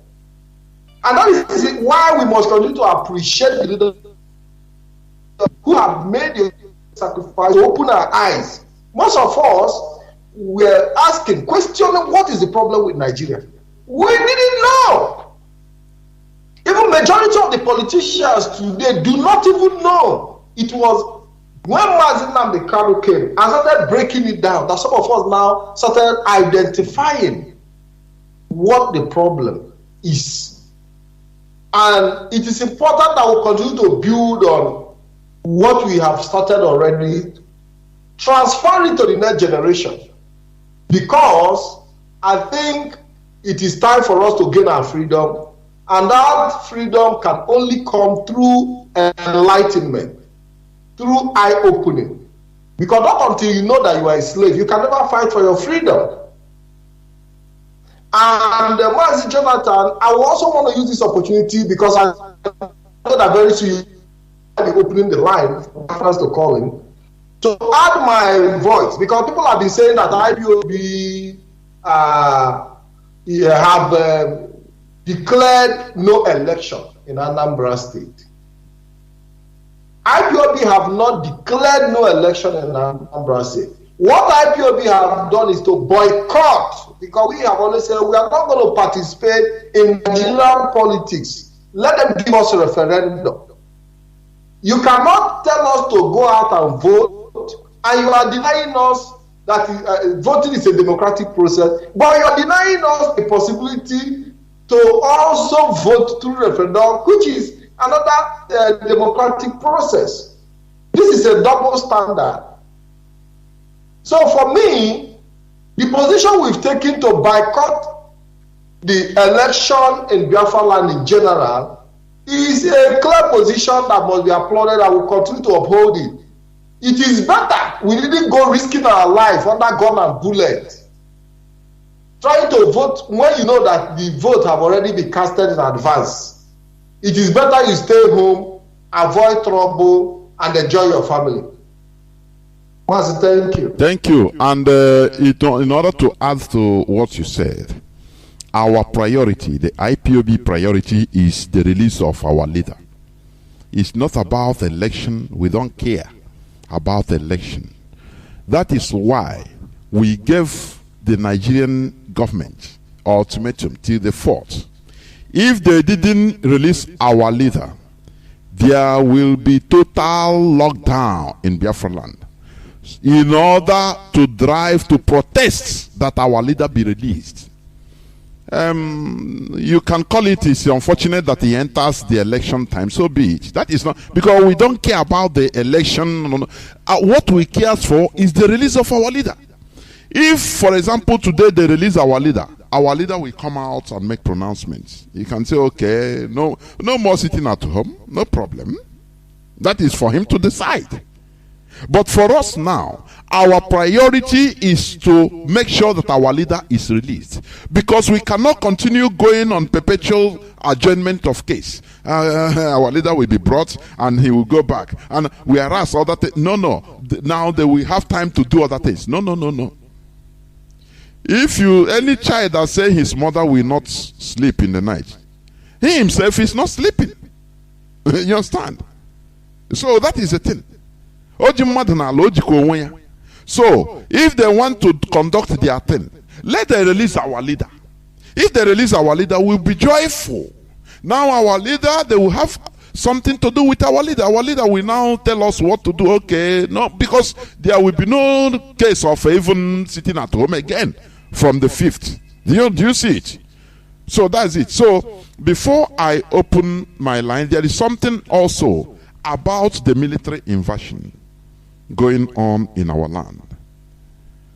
We see, or we saw, when they came out of a security meeting in Nigeria, where there is no person from the old Eastern region, no Biafran participated, and they are doing it. The main purpose was about the election in Anambra. And no person from either southeast or south was represented there, and they were discussing something concerning us. Now it makes me. Does it not look like the Berlin Conference of 1884-1885? Where Europeans share Africa without even Africans were there. Our ancestors were there in their villages, in their hometowns, doing their thing without knowing that they far away, thousands of kilometers in Germany, their lives are being decided there without their knowledge. Is it not what they did the other day in Abuja, where they held the security meeting? Where nobody from Anambra, Imo, Bayelsa, nobody was there present. And they came out, all they could say is, now they have decided to dominate Anambra so that there will be election. The same domination. They will dominate. That is what we are seeing. Now, when we look at the history of Nigerian military, we saw the Udi massacre in 1999 by Obasanjo. Udi massacre and the rape in Choba. It's a village near Udi. During the massacre, they sent soldiers, Nigerian soldiers were sent in another village called Choba. Their work was just collect the whole women and rape them. There were photos, there were no social media at that time. There were photos of where soldiers were raping. They rape any girl and lady they will lay their hands on. They rape them in Choba. That's the Nigerian military for you. Also, there was the Nigerian military massacre in Zakibiam, Benue community in 2001. For you to understand, where hundreds, if not thousands of people were massacred just for nothing. For nothing. So it's the history of the Nigerian military. It has been genocide upon genocide upon genocide. That is why Britain is fighting tooth and nail in order to make sure that Biafra did not come, because they know that, they believe that if Biafra comes, that there are many fires to be reopened. Britain was the people, the government, the country that struck off the genocide accusation in United Nations about the genocide in Biafran war. Britain struck it off because they are one of the major powers. So that is it. Also, the Nigerian military invasion of Bayelsa community in 2020. It happened. Ogo, there was also military invasion of this Ogo also in 2020, where they sent SOS to Ifeanyi Ugwuanyi, the community people. What about the Obibo killing in 2020? All these things I'm telling you is just recently, about recent events. I didn't go back to, because it's every time, it's happening. Obibo killings. The military invasion of Kanu East, Enugu in 2021, July. The Nigerian military invasion of Ohafia in June 2021. The military invasion of the village of Ekom Cross River on the 4th of October 2021. So the list continued going on and on and on. The recent Izombe massacre, and what happened and is still happening in Ogo today. And do you know what? Why these people? I say they are smart. They send the Hausa and the Fulani, their brainwashed youths in military uniform. Those so-called repentant Boko Haram, which they smartly reinstated in the military. Everybody, every people, every indigenous community population was moving. Now Zoego and Ampost, the Fulani are doing their thing in Nigeria. They sent these terrorists in our land in order to kill us. And also, the same vein, they send our people, our Biafrans in the military, they send them in the north. They sabotage them by giving them 40 guns. Honestly. They sabotage them. They always give them 40 guns. Have you had, how many times are they lamenting about 40 guns? But look at the guns they are having in our land. Brand new ones. Now they give them 40 guns. The 1940s armored vehicles. This is carefully planned. Our people are stupid before God and man. Now this thing, he went away. They give them 40 guns in order to go and fight Boko Haram and ISIS. And they give information. They will be always they are ambushed and slaughtered. When you hear Nigerian military being killed in Zamfara, slaughtered 30, 50 in Gombe, in Kaduna, in Kanu, these are Biafrans. They are sabotaging. Let us be wise. I don't know why our people in the military, I don't know what is happening. They are watching the video of what is happening in their villages. I cannot understand. And another thing also, I want us to discuss, please, quickly, about what is happening in our land. What is happening in, I don't know why people are calling. I don't know. The lines are not yet open. If you are not listening to Radio Biafra, please, what are you calling? No need of you calling. Please. Now, when these things are happening, the Nigerian military, they do these things with impunity. Do you know the reason? One of the main causes is lack of spontaneous reaction from the people. Lack of spontaneous reaction from the people. Yesterday it was Izombe. Today it is Ogu. Tomorrow it will be. And when it is happening, you see some people, they will say, if it's here, if you come here in Aba, we will deal with them. This is a very stupid way of reasoning. I'm telling you. When they finish in this, you see the same set of people. When they finish here, others didn't do nothing. They will go and kill the other side. And when they finish there, others will keep quiet. They will come to you and kill you. Had it been, if it is happening in Ogu, now the whole of Biafra land will burst into flame. People will come out. They will be overwhelmed. How many are there, for goodness sake? I don't know.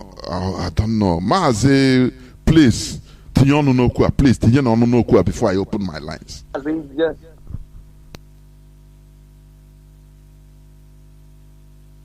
Are you there?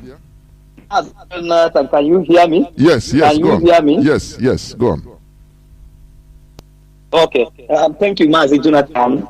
You have already explained the situation. And I wanted also to lend voice to what is happening now. Now, you must understand that this military that you see today, invading our villages, killing our youth, that they will not have their way. Because what they are doing right now will push the people to the point where they have to reason up, where they have to rise up against the ugly situation. So they will not always remember. The Bible says there is time for everything under the earth. We are dying. That yes, it's just an unfortunate situation. Unfortunate situation that we are dying for lack of medical system, for lack of medical system. That we are dying for lack of good roads. We are dying for the lack of the presence of government in our land. At the same time, we are dying under the barrel of gun of the military people, invading our villages, going to our communities, to our markets, and killing our people. It's quite unfortunate. But they will not always have their way. There is time. What is happening today, there will be a time when there will be reverse. And that is where they are pushing the people to. And that is what I want all the representatives to understand. I have in one of the Biafran television's program telling them that it will come to the point where they will be kneeling down on their knees, begging the people. Begging the people. There will be a time they will be calling for peace, and there will be no more time. There will be a time they will be calling for dialogue, and there will be no more time. There will be a time when they will be calling bishops meeting, calling the bishop, calling the cleric, calling all people to see how these situations can be controlled, and it will be too late for them. A time will come, it will be too late to Nigerian army police forces that are in Biafra land today. That is what everybody has to understand. And the nation, and even the motherland, our land is holding them accountable for this. That there will be a day when they decide we regret for killing Biafrans in the first place. There will be a day, and that day will never fail to come. And that is where they are pushing the indigenous people today. It is not because we are sluggish. It's not because the people cannot do anything. We could not go in the Biafra land. We could not set it at flame. It is because the process they are taking is what will give birth to what will happen to them. Now, I want you to understand one thing. There is always a limit where you can push people. And they are busy now making us to be fearless because our people are afraid of gun. When you hear gun, you go under hiding, you begin. Now they are making us to see that we have come to the point of life and death. We have come to that point where we know if we fail to do something, we will all die as cowards. And the people will reason up. And at that time, Nigerian military will ever regret for killing Biafrans, for coming with those machines. You know, those Alamajiri that you saw, the Boko Harams and all the bandits in the uniform, in Nigeria uniform, and all the terrorists in Nigeria uniform, in police, in civil defense, and all that you saw them shooting in Biafran cities, in Biafran communities, killing Biafrans, burning our villages today. With heavy machine guns. They will regret ever step. With heavy machine guns. They will ever regret for shooting a gun, for shooting one shot in Biafra land, because that is where they are pushing the people. And I'm taking this media to warn all the people or all the politicians in Biafra land that a time will come. They will seek for peace, and there will be nobody to give them attention for peace. The time will come when they will seek for dialogue, and there will be nobody to give them attention for dialogue. A time will come when they will be calling meetings, and there will be nobody to attend their meeting. So now what is happening is where it's going to lead them. We are crying now, we are lamenting now, but the word of the prophet must. How you know a prophet is he that prophesieth and they come to pass? Mazi said, they will kill us. They will kill us. We will kill them. And at the end, Biafra will come. These people will regret ever stepping into Biafra land with all their machine guns. They will. They will. And this is what we pray. He say that day will come when they will be crying and there will be nobody to wipe their tears. That day will come when the very holes they have dig for Biafra, they will all be buried in that very hole. That day must surely come when Nigerian government will be crying and there will be nobody to attend to them. And all the politicians who has given open door for what is happening in Biafra land, they will cry and nobody will support them. And that day will not fail to come. This I pray. He say. Thank you, Mazi Jonathan. Mazi Patrick, before I open my lines, yes, what do you have to say about this? And also, what do you see that amidst this genocide going on in our land, you still see some religious leaders or clergy in our land going out in their churches campaigning for somebody. They don't care, which means they are showing indifference in what is happening. We have our people are dying, being slaughtered. Can you hear me? Hello, Mazi. Yes. Are you hearing me? Mazi Jonathan. Yes. Sorry. Yes, I can hear you. Sorry, I'm having some problem with the network. Okay.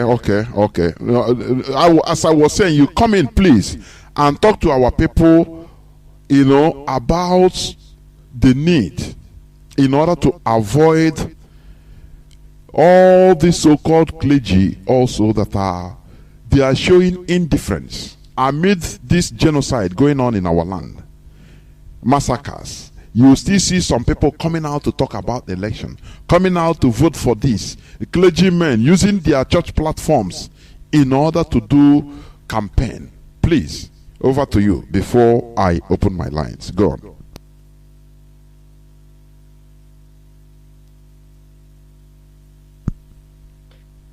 Mazi Patrick, are you there? Okay, it seems your network is, I don't know. It seems your network is giving you problem. Mazi Peterson, I hope you can hear me. Yeah, Mazi Jonathan, Yeah. sorry. Okay. Yes, I was having network problem. I know. Go on, please, before I open the lines. Okay, thank you very much. What you see happening today is, as a result of over the years, Nigerian military and leaders have continuously killed and maimed the indigenous people without any of them being held responsible. Just imagine between 1967 and 1970, tackling of, and up to today, nobody have been held responsible. What do you expect? That have given them so much confidence and impunity to kill. And that's why you see a policeman will see you on the road and say, I will kill you and nothing will happen.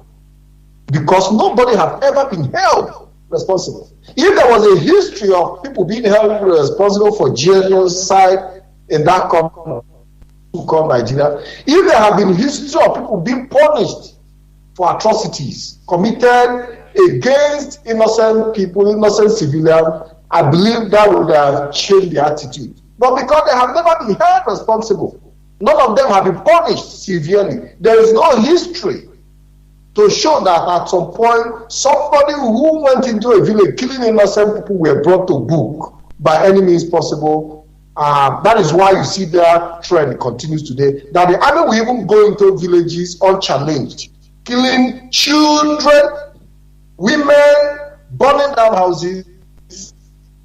But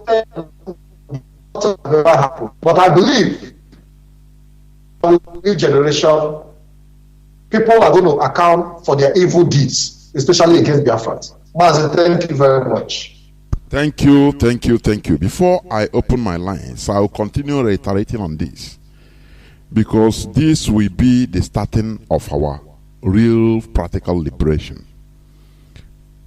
We should not be seeing all this military, all these terrorists in military uniform, in Nigerian military uniform, official terrorists in our land. We should not be seeing them as, they are killing people in Izombe. They are killing people in Olo. Now, anywhere you are seeing it as a story. It is happening over there. How many is up to 100 kilometers from where I am? Let them come here now. We will show them we are ready. That is stupidity, honestly. These people, they are not plenty in number. Have you forgotten what our leader used to say? We overwhelm them with our population. If what is happening, if it's happening in Enugu, if they are killing people in Ogo, now right from Bayelsa, Iguacha, the whole parts of Biafra land, we come out, rise up and say no. What is happening in Enugu is not. We should not be allowed. How many people do you think? How many people? How many people are they going to kill? How many? We overwhelm them by 10,000 to 1, or even 100,000 to 1. Now, the secret of what you are doing, their success is this. They will, every time they say, okay, there are 10 Hilux vans, 20 going to Anambra now. They are putting there to 30,000. What is the population of Anambra? As these soldiers, they brought it, they amassed it from other places. They recalled the soldiers, many of them from other places. That is why when you go at their in action in Enugu, for example, you go to Bayelsa, they are not plenty there. You go to other places, their numbers have reduced. They are focusing on one side. Let us be tactical. You will use our number. As is happening in Ogo, they are killing, say shoot everywhere. Now, the whole 11 states that make up Biafra land, including 2, that is 13, that have some Biafran people inside. If people will rise up spontaneously from everywhere, say no, what is happening in this area, we don't go agree. Come, if the whole soldiers in that place, all of them will run away. I'm telling you honestly. Because they don't have the number. But when you keep quiet in Aba, for example, now they will finish in Imo State. You say, no, they are far. When they finish, the same group of people will drive. In the following 2 days, you'll be seeing on Facebook, they are coming now. They enter the Aba. Be careful, Aba. I saw the 50 healers. It's the same people that committed the same the atrocities in Enugu. You keep quiet. People did not rise up. Now, the same people will finish there. They will come over here. When they finish, as they are doing in Aba, other places in Ogoja or Calabar, they are free. But they are hearing it as news. Oh, what is happening in Aba? It's not in our land. If they come here, if it's in our land, we will deal with them. You cannot do nothing unless we are together. There is power in spontaneous reaction. Do you understand? Our leaders said what will destroy Nigeria is spontaneous, regional but spontaneous revolution. Some people don't understand what that thing means. Because there is no way an overall revolution can take place. It's impossible. They will kill it with religion and ethnicity. Like what they did in NSAS protest. What will overwhelm the Fulani Caliphate is this. If this side rise up, another side will rise up. Another side will, at the same time, that is spontaneity, spontaneous reaction. Now, the Fulani Caliphate, they will become overwhelmed. There is no way they can curtail it. That is why, during the NSAS protest last year, you will see the military, the police, all of them running away. Until they brought the virus, that ethnic virus. All of them, because it's happening in the whole of the South. In the whole states of the South. And some part of Middle Belt. They cannot contain. You see soldiers, those that you think that they are no more, they are more than human beings. They are not humans. They are superhumans. You see them begging. We are Nigerians like you. Why are you killing us? Stop killing us. So, because people rose up at the same time. If it is happening in Imo, at the same time it's happening in Lagos. At the same time it's happening in Iguacha. The same time in Bayelsa. The same time in Abia. The whole places. They will surrender. You see the politicians, all of them will be zooming off, running. Because they will know that, look, time is over. But when you keep quiet, it's happening. They are killing people in Enugu. You in Aba, in Abia, in Bayelsa, in Iguacha rivers, in Imo. You keep quiet, watching it on as if it's movie. They will finish there. They will come to you, your side. They will kill you. Others will be watching you the same way, like movie. Once they finish with you, they go out one. They will be taking it one by one. Very easy. You fake game. Very easy. It's common sense. You know what we preach here is common sense to save your lives and to save the generations coming. Because once they kill you, your generation is extinguished. Do you understand? That is why do not see what is happening. Oh, it happened in Udi. We wrote it as a history. It was happening in Udi. They keep people in Udi, and you kept quiet. Oh, it happened in Ogoja. Nigerian military invaded Ogoja and killed the people. You kept quiet. Another day we come to your village. Others will still keep quiet. The same thing. That is the power of the Fulani Caliphate. Once we understand how to rise up spontaneously at the same time. Before God and man, these people, they have no power. Don't you see what used to happen in the north before? They call north, not even till now. They don't tolerate many things. Why? Because anything you do that in Castina, it will spark reaction, chain reactions before you know it.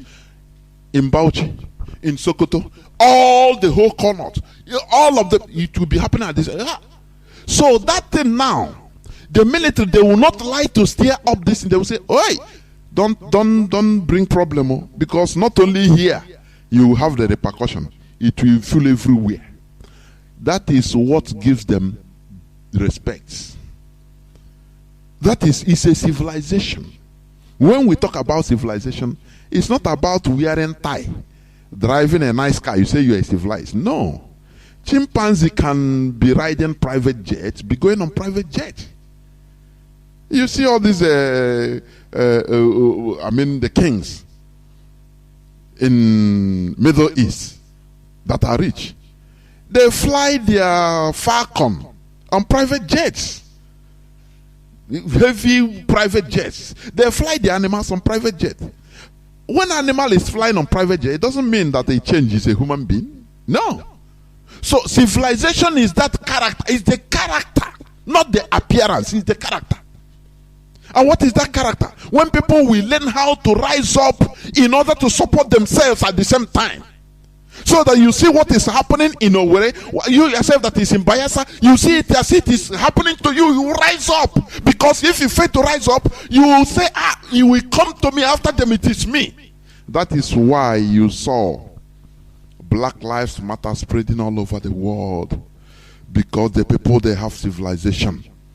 Do you understand? You don't allow evil to come to you before you react. That is primitivity, selfishness. You don't allow evil to reach your side before you start reacting, because you might be dead. You might not even live to react on it. Do you know that some people that used to die, very unfortunate, are people that I said, no, it doesn't concern me. And some of all these times, when they see the Fulani military, the Nigerian military, they are looking for, they say, it's between them and IPOB, not me. He will be walking like a pregnant antelope on the street. Before you know, they will shoot him. Once they shoot him, they kill him. They put a gun on him or her. There is ESN. It doesn't concern me. That character should cease to exist in our land. The bullet doesn't know whether you are a family IPOB member. Let me tell you, the Fulani, they take everybody. I say every Biafran. It doesn't matter whether you are a Joe. Don't stop deceiving yourself. They take everybody as IPOB before God and man. Do you understand? So let us stop being foolish. Let us be civilized in brain, by the way we think, by the way we act. So that when it is happening, when you see injustice, killings happening in one place, in one community, you have to organize yourself. Say, no, let us come out. Once you come out everywhere in Biafra land, they will run away. They will know that, oh, these people, they are no more dummies like before. And no, you will see military invasion in our land will cease. Direct. It will cease. Once you see something that is happening in another place, you take it as if it's happening to you. Don't wait until it will come. It's happening there. If it's we show them now. It's a very big primitive character. I will go into a few minutes break. When I come back, I will open my lines, please, so that people can call in. Mazi, no person should go away, because our people we speak to, we interact with our people. I hope you are there. I hope you are hearing me.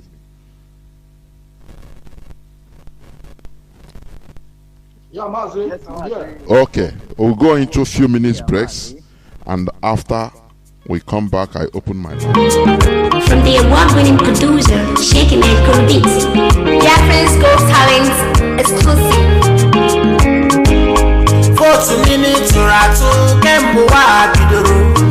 ihe niile tụrụ atụ wakene m ofufe tụtara anyị tụsịa vootu na ba ohe eburu ego anyị larịa ife ka na-ebe o kakwa na-ebe o otu niile tụrụ atụ oke mmụọ bidoro ihe niile tụrụ atụ wakene m ofufe tụtaruo ofufe tụtaruo gwabụ ofufe tụtaruo ihe nke na-ebe kakwa na-ebe o ihe ka na-ebe o kakwa na-ebe ihe ka na-ebe o kakwa na-ebe ihe ka na-ebe o kakwa na-ebe o ihe ka na-ebe o kakwa na-ebe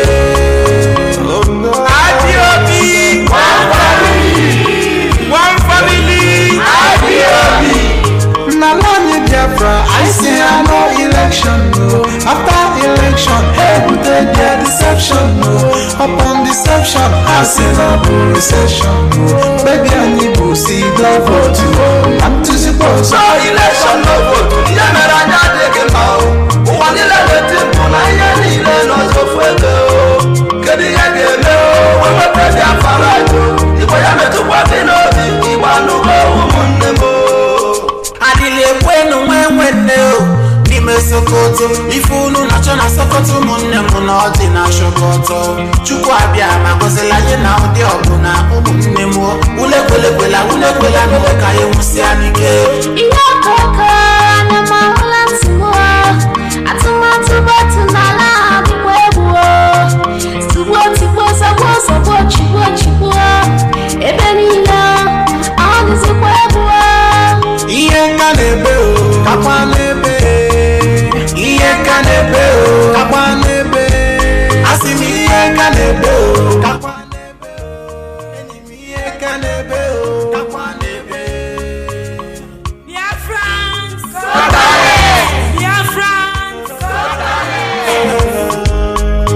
tụgharịka n'uche alụmdị ọchịchị a na-akpa n'obodo a onye atụsịle vootu gbakọ onwe gị ọnụ anyị ga-anọ na mmiri n'ụwa ka nchabazi anyị anya ebe elu ma lebe anyị nọ ka anyị nọ within referendum abịa magburu okwu site n'ọnụ Nnamdi Kanu ọ dịghị elekshọn ka a ga-eme n'ala Biafra dịka Lagos sọrọ ha gbawa maka elekshọn anyị ga-ama mbe na-abụ nke gbote ịma na ntị ga-eji ihe ọ na-agba na ntị agba n'anya anyị tụkwa ọzọ febulega iwe gbanaga ọkwa sọsọ referendum bụkwa ihe nnyemaka nwanne m atụla vootu ọzọ break it down alili egbuenu m obi agbawala m ụmụnne m emesịa n'ọkwanụ na nta nkwe ekwe fancha lụrụ nụ na ntụ n'ụwa ihe ka na-ebe o kakwa na-ebe ihe ka na-ebe o kakwa na-ebe asị m ihe ka na-ebe o kakwa na-ebe o ihe ka na-ebe o kakwa na-ebe IPOB one family IPOB Our Biafrans are saying anyị agaghị atụ vote ọzọ ndị ọchịchị iberibe buru ego anyị gawa obodo ọzọ all we want is freedom, no referendum, no election. We want freedom in our nation. We want freedom in our nation. Our politicians are looting. Welcome back. This is Radio Biafra HAUSA-SERVICE coming to you through the auspices of Radio Biafra London. Do not forget today is its first day of November in the year of our Lord 2021. And I am here with our brothers Mazi Patrick and Mazi Peterson. Our lines are now open, please. Our direct line is +1 213 328 6224. +1 213 328 6224. Our WhatsApp and Signal line is +61 405 142 547. I repeat, +61 405 142 547. I have callers already in waiting. Caller on Signal, please hold on. Let me pick this caller on WhatsApp. Caller on WhatsApp, welcome to the program. Can you hear me? Caller on WhatsApp. I can hear you clearly, Mazi Jonathan. Thank you very much. Thank you very much, my brother. We are in trouble. Let me greet the gentleman with you over there. We are in serious trouble. Of course. But I thank God today. I thank God today because we are getting to the solution. There's another that says that silence is the best answer to a fool. Our people, they should give glory to God and thank Nnamdi Kanu because he is our savior. If Nnamdi Kanu did not surface, and if Elohim did not give him the courage, by now we are gone. Let me say one thing today. The dead man and that panel, they understand our problem and they have the solution. But the solution is not going to be aired to the public. Not everything is for the consumption of the public. Sorry, Jonathan. There was a time interrupted. Council Igbo, now one working let me continue. Now, yes, now we are coming to the point of no return. There was a time that I had issues with you, Jonathan. I told you that there is no minister, no pastor, no bishop. I'm still saying the same thing because if water is polluted from the source, it is condemned. But if it is from the middle, then from the source can cleanse it back to be clean water.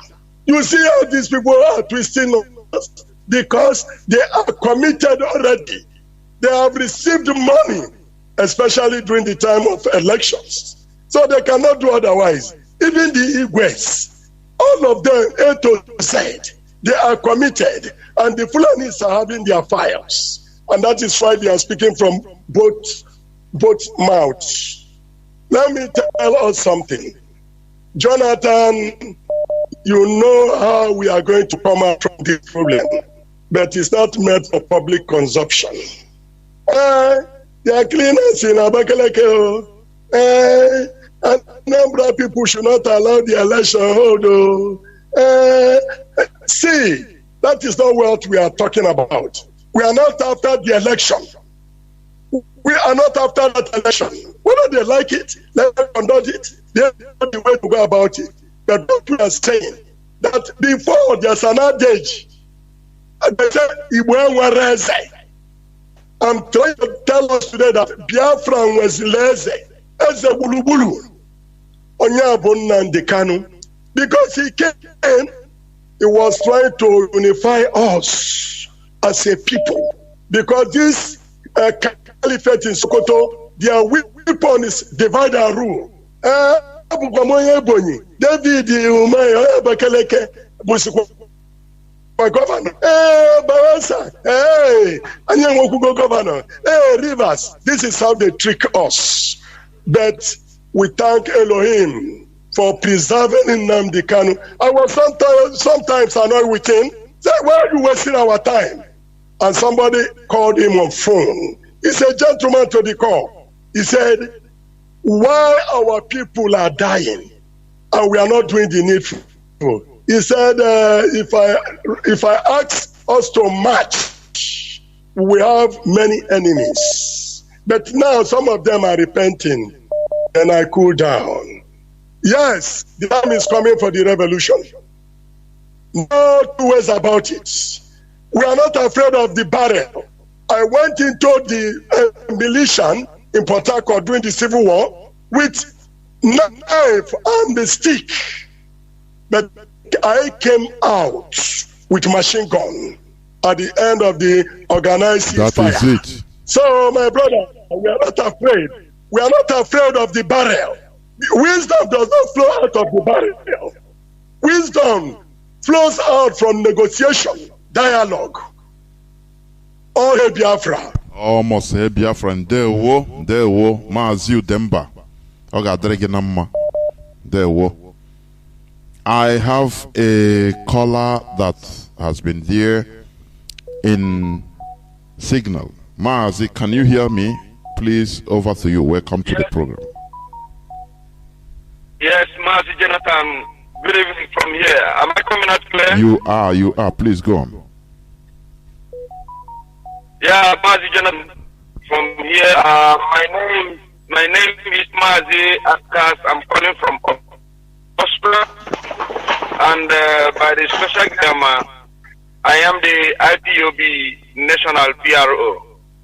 Mazi, my submission this evening, before I go forward, please, I won't forget to thank or to bless our leader, Mazi Nnamdi Kanu, the man who has opened our eyes today, that will begin to see things that before we are ignorant of it, but today we begin to see them and also begin to do something about it, and also identifying our enemies, those who have been killing us through election, through their evil act, Nigerian government, the way they have been treating Biafrans from years to come. Mazi Nnamdi Kanu have come to unveil these issues in our front, and we will begin to see the truth. This is why we call him Ohamadike. Bless him, guide and protect him from every hands of the evil ones and from all evil doers. This is my prayer this evening. In the name of Chukwu Kabiama. He said, Mazi, I will proceed by saying, Mazi Peterson said something, Mazi Solomon said something. And I want to start from what he said. He said, a time will come. He was mentioning what a time will bring in the nearest future.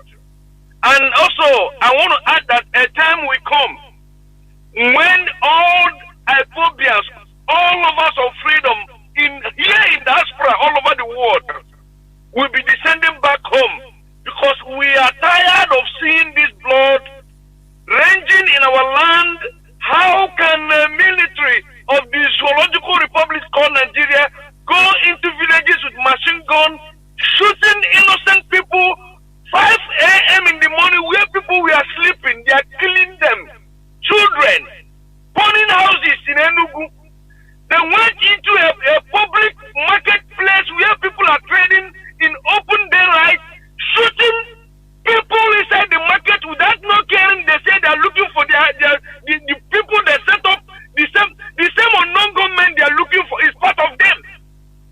All these things they are doing, our people are watching, and our anger is growing. And I submit, Mazi Jonathan, to your argument that a time has come that our people should not look. And it's happening to Anambra people. And let's wait until it comes to Imo. We should now focus our attention, and I am telling you how we are seeing this pool of blood flowing in Biafra land. They are making us more stronger, and very soon, what happened in essence will be a child's play in Biafra land, because nobody will afford hand anymore to allow these people to kill us, or to kill my mother or my father in my front. I will keep quiet. It can no longer going to take place in Biafra land. We will rise up, all of us. This revolution, Mazi Nnamdi Kanu has been saying, we start in Biafra land. People are not cowards.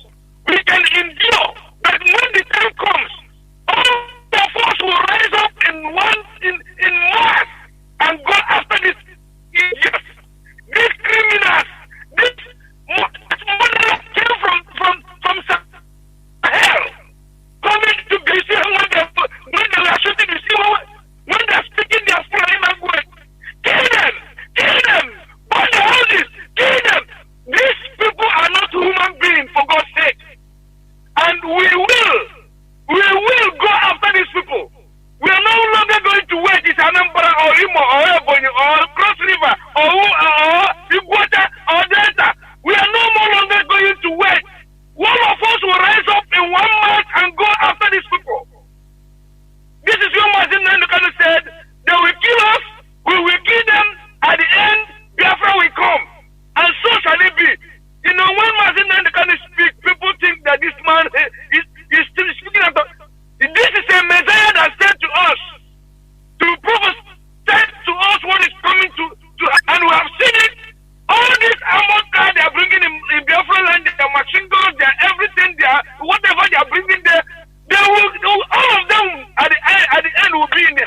Biafran people. At the end, those materials will be in our hands and we use it against them. Nigerian government should be very careful what they are doing to us, and the whole world is watching. All their evil plans, the whole world is watching, and we have been vindicated with their action in what they are doing to us. Mazi Jonathan, thank you so much for giving me this opportunity. Thank you. Bless you, my brother. Thank you. You too. Remain blessed. Thank you. We must continue. I have callers that are calling on direct line, but let me pick this call. Let me try to pick this call. Caller on WhatsApp, hold on, I'll come to you. Caller on direct line, can you hear me? Caller on direct line, can you hear me? Mazi, welcome to the program. Please go on. My name is Sirimen Chika from Obingwaba, but I call from Benin Republic with Tony President Mazi. I greet you in those days for the job we do for the motherland, and also greet my one of Biafra land. Jalema who disappeared in Africa for my Israel. And today, until the enemies go to Kenya kidnapping, I still fighting. He's holding the good that is on. Not easy. Making sure we're keeping our life for us. Mazi, the question you ask, and that question, they never answer that question. And I want to answer that question, Mazi. The question about our people who disguise themselves under the umbrella of clergy. And I want to ask in that zoo, the same religion they can practice in that our area. Is it not the same religion that Martin Luther King practice?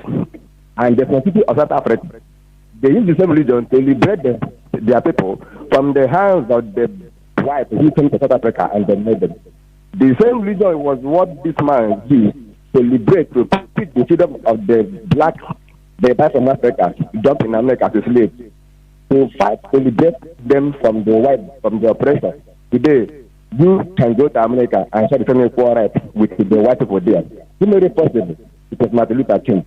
Now, Mazi, why our own, they claim they practice the same religion, but in that particular entity is different. Because these people are answerable to the politicians. The politicians are controlling them, paying them. Politicians have turned the so-called church in Nigeria as a political campaign ground. Some of those clergymen are thank prayer for the politicians. They are paying them huge amount of money, buying gifts for them, giving them police every day by day. And they are there watering the mind of the youth, because the only way you can gather people very easily in our land, either in market square or in a church or in a school. And our people does not use ear to hear church. God say, God not pay me, God to call me. Because our people are running scatter every Sunday to go and hear what my radio will say about me, how they will say anybody who is fighting against their marriage, anybody who is against their prosperity, anybody who is against their business, Holy Ghost fire. That's what our leader always interested to hear. That is why they are gathering every day, and these people are there brainwashing them mentally, because the politicians are killing them with the physical gun. But these clergymen are killing our people mentally, slaving, brainwashing, and watering their mind down not to react and hold the government responsible about what is happening to our people in our land, because they are working hand in hand with the politicians together every day by day. There is a man in Enugu in the Anambra State whose name is Bishop Benson Okoye in Anambra State. His church is Saint Anthony Catholic Church. He's one that is preaching, campaigning for the politicians who have turned our land to battlefield. You see, he's going to stand for the well-being of the people, because they are there to protect the people, for the well-being of the population. Since the government has failed, because the government has tolerant to kill the people they're supposed to protect and support, and and they give them good life and good environment. Now they are eating from the same table with politicians, brainwashing our people, mentally slavering of religious superstitious belief. That's what's going on in that zoo. But it is not the same way this religion was used by Europeans. Europeans used religion to fight the betterment of their own people. Today, Europe is paradise. And today, every black man, Igbo man, Yoruba man is flying out from Nigeria to Europe, go and better their life, where other people have fight and built paradise for their people to enjoy. I don't know, because as we are fighting politicians, we should never forget these people, because if you underrate these clergymen, they are more dangerous than the politicians. And some of the native doctors, what is native doctor? Give them wrong. A native doctor can give you medicine for you to survive if you fall sick. And the native doctor also prepare time for you to kill somebody. The same way with the doctor. Doctor can operate you for you to give birth to a child. The same doctor can give you tablet for you to terminate that child in your stomach. They are the same people. Now, this time we are using to get people to go and poison other people. Bring it now to prepare to fight our enemies. Failing to do so, we are going to fight all of you people. Both some of those clergymen who are robbing with the politicians, brainwashing our people, gathering them, telling them to pray for the unity of Nigeria to continue, so that the people will be continuing massacre because they are breaking from the system. Because Allah are this. In that Bible they are reading, there is a place what separated Lot and for Abraham was the same henchman. And that history has repeated again today in our land, where the henchmen have transferred from their own area to our land, completely our people. There is settlements in our land, taking our people's land, telling them you must give us religion or you will be killed. Today, many people have run away from the northern region to Cameroon and Chad and Niger. So the so-called clergymen, they are not preaching to tell people the truth. They tell them, look, what has happened before is a story. Today it has happened again, because this will always repeat itself. But today, they are telling them to pray for the same country to continue, so that the killing of the masses will continue. Because destroying Nigeria will save lives. Holding that green, white, green will destroy the whole souls in that particular land. It's called contraction Nigeria. But these people are lying. They are lying every day by day. You need people to pray for peace. You can never get peace by praying and fasting. Peace means that there are people who are offended. You are denying their rights. You are killing. You are dominating. When you remove your hand by killing the people, by tormenting them, by denying them their rights, and rewriting, you see that peace. You can never have peace by praying and fasting. Oh, when do you make it? So praying for peace can never be. Prayer can never bring peace, and it can never bring peace by killing people. There were Mazi. They are deceiving themselves. They are deceiving the gullible ones every day by day. You can never allow them go free. We fight all of them together, so that we will clean our land. Only the righteous one will enter that our land. Of course. I think remember good night. There, well, thank you very much. Thank you very much. There is something you said that touched me. You said the politicians, the military, they are killing our people with physical guns and bullets. Whereas these clergymen in our land are the Jews. They are killing our people with mental arms, mental gun, sterilization, making people to be more docile and stupid. Think about that. Oh, don't take in Jesus' name. Just believe in God. He will trust Him. Don't trust the government. Trust Him. He will give you miracle.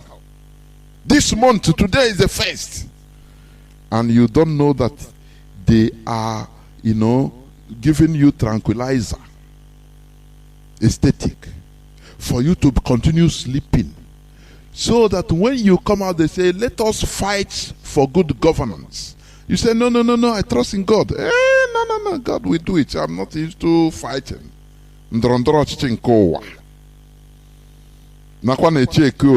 It's very dangerous. That is what they have used in turning us into dummies. I'm telling you. Caller on WhatsApp, welcome to the program. Can you hear me? I can hear you, Mazi Jonathan. Can you hear me? The whole world is hearing you. Please go on. In fact, the program of tonight is very fantastic. Chukwu Abiyama is your people. I must thank you all. Good evening, good morning, Biafrans from Dubai.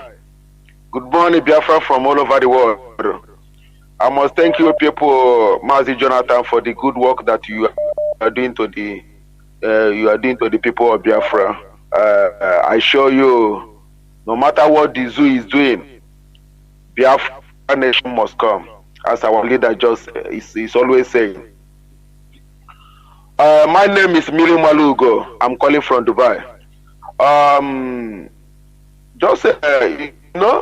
The problem we have today is one of the problem we have is this white man religion that have never bring any good to us. I have never seen any good thing that this white man religion brings to us. Nothing but sorrow. They have succeeded brainwash our people, make our men to be weak, telling them if you kill your enemy, you will go to hellfire. Allow vengeance thought.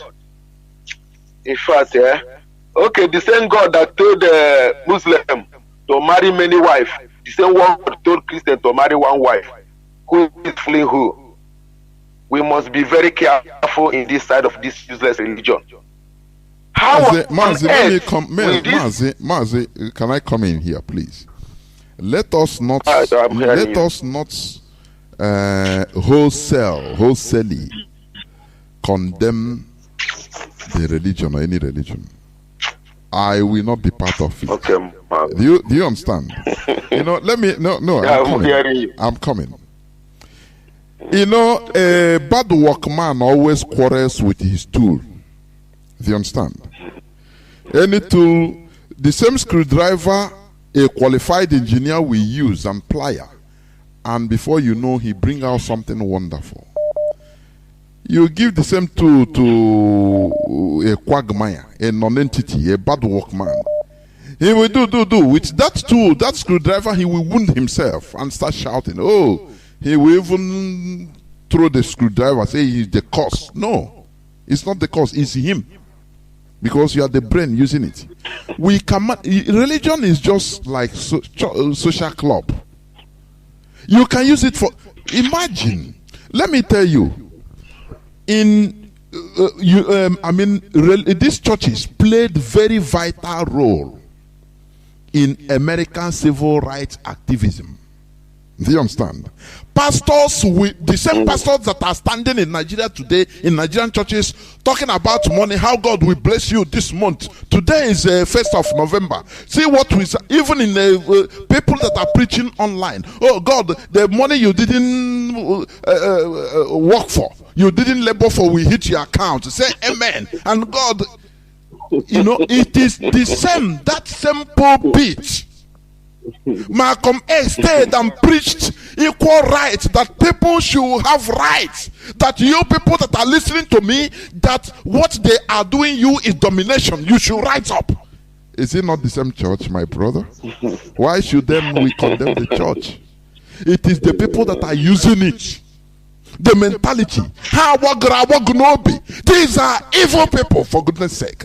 It will not make me or make us to start condemning. You can go there, you can. Okay, let us in a general form. A congregation like that, you can even come out and bring your innovation and sell it to the public through the church, because it's a congregation of people. It becomes advantageous. Employ people.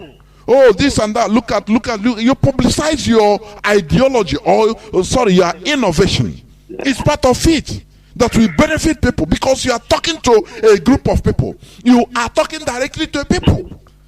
So let us not always be quarreling with the tool. We blame the people, because look at what is happening. Is it not the same gun that are being used in order to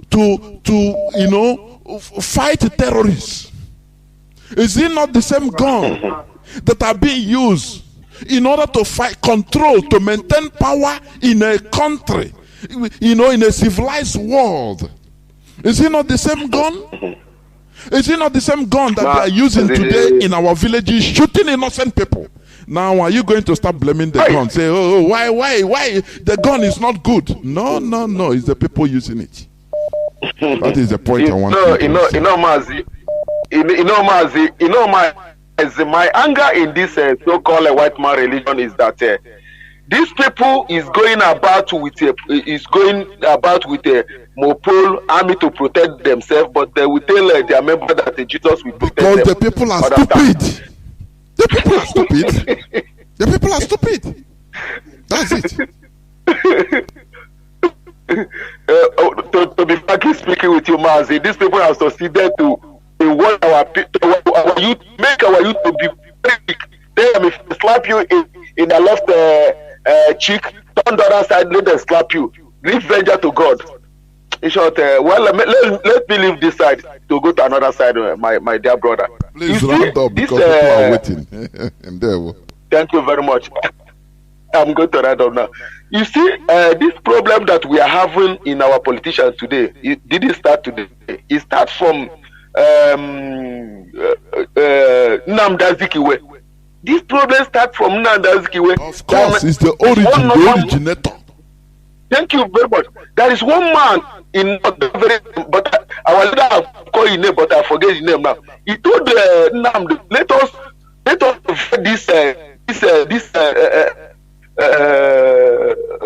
this thing. Let everybody go in. Oh, because this union is like water and the oil cannot mix together. Let them. Thank you very much. Let everybody go in own. They think, but Nnamdi stick that they must have one Nigeria. Now, Nnamdi, tell me where is Nnamdi and his family today? All of Nnamdi and his children is nowhere to be found in Nigeria today. That evil entity that Nnamdi try to protect.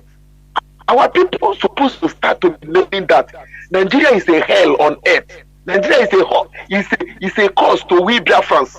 We Biafrans have not gained anything from Nigeria right from the origin. We don't have seaport. Before we travel to foreign country, we will travel 4 good hours, 5 good hours, 6 good hours before we travel. And our people have taken it as normal. It's the normal thing. Good hospital, nothing. What have we get in this evil contraction called Nigeria?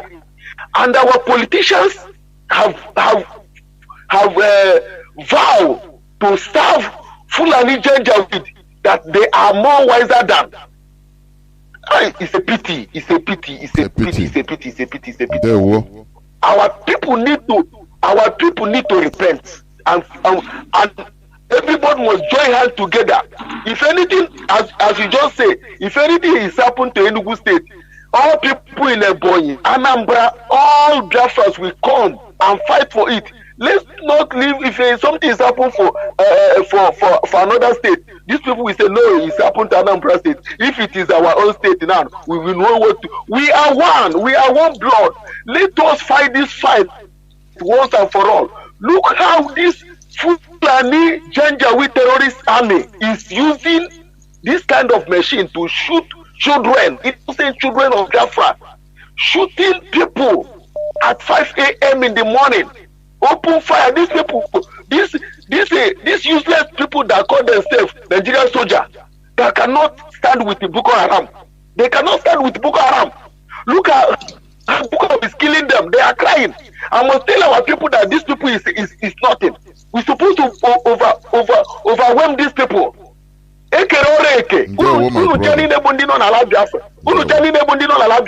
Suppose you make these people overwhelmed. Well, thank you. Mazi,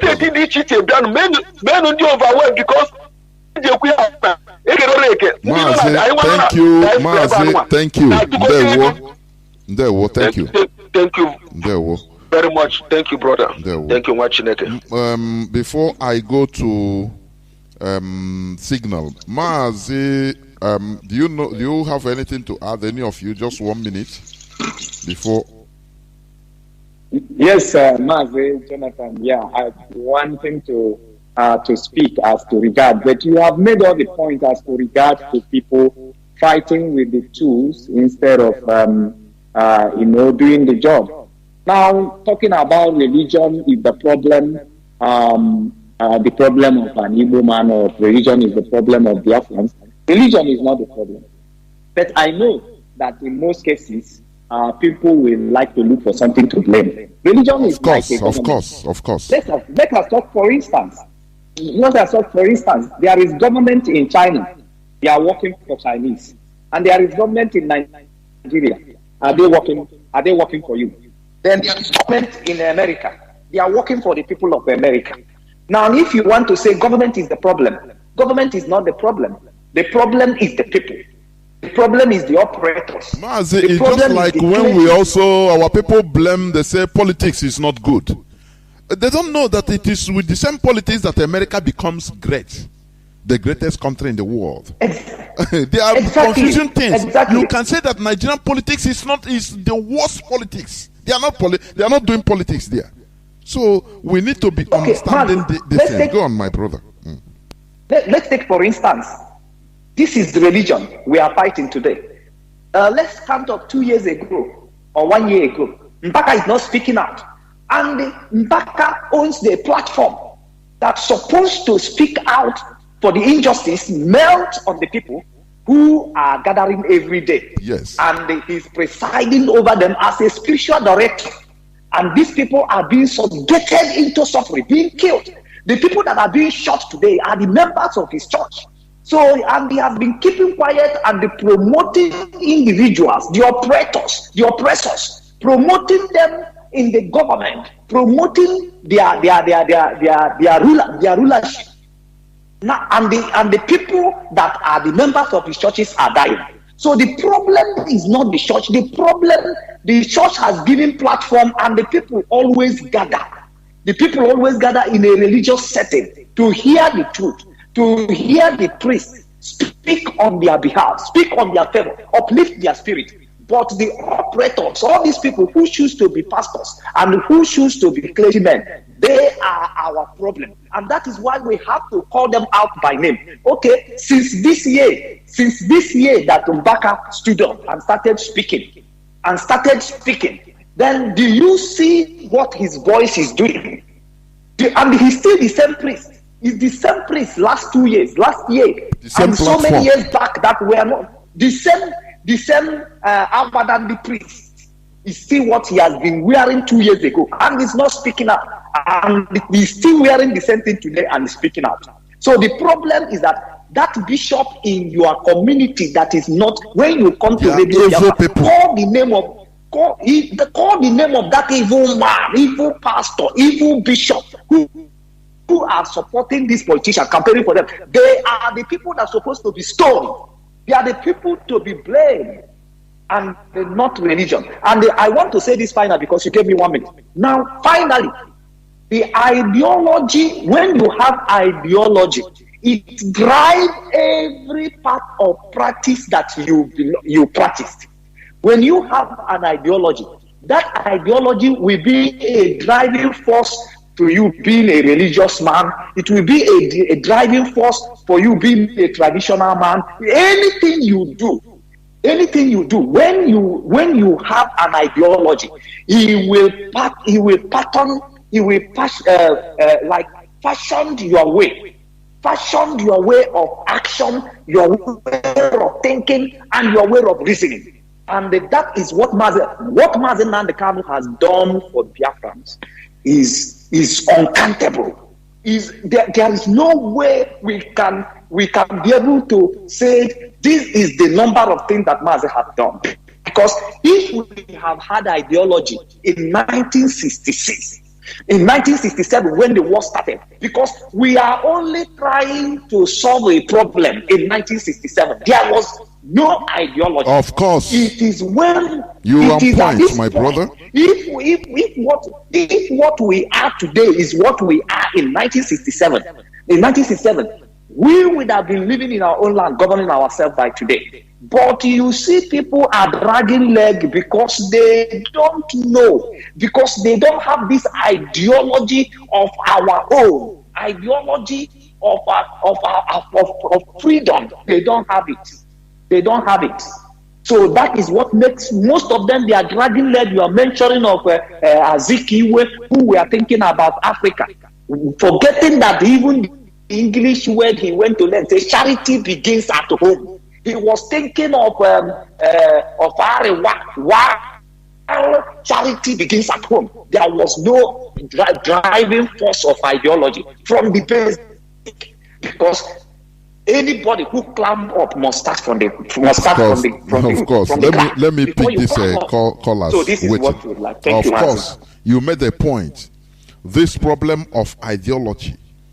You cannot go and start building house without no foundation. I say it's not done.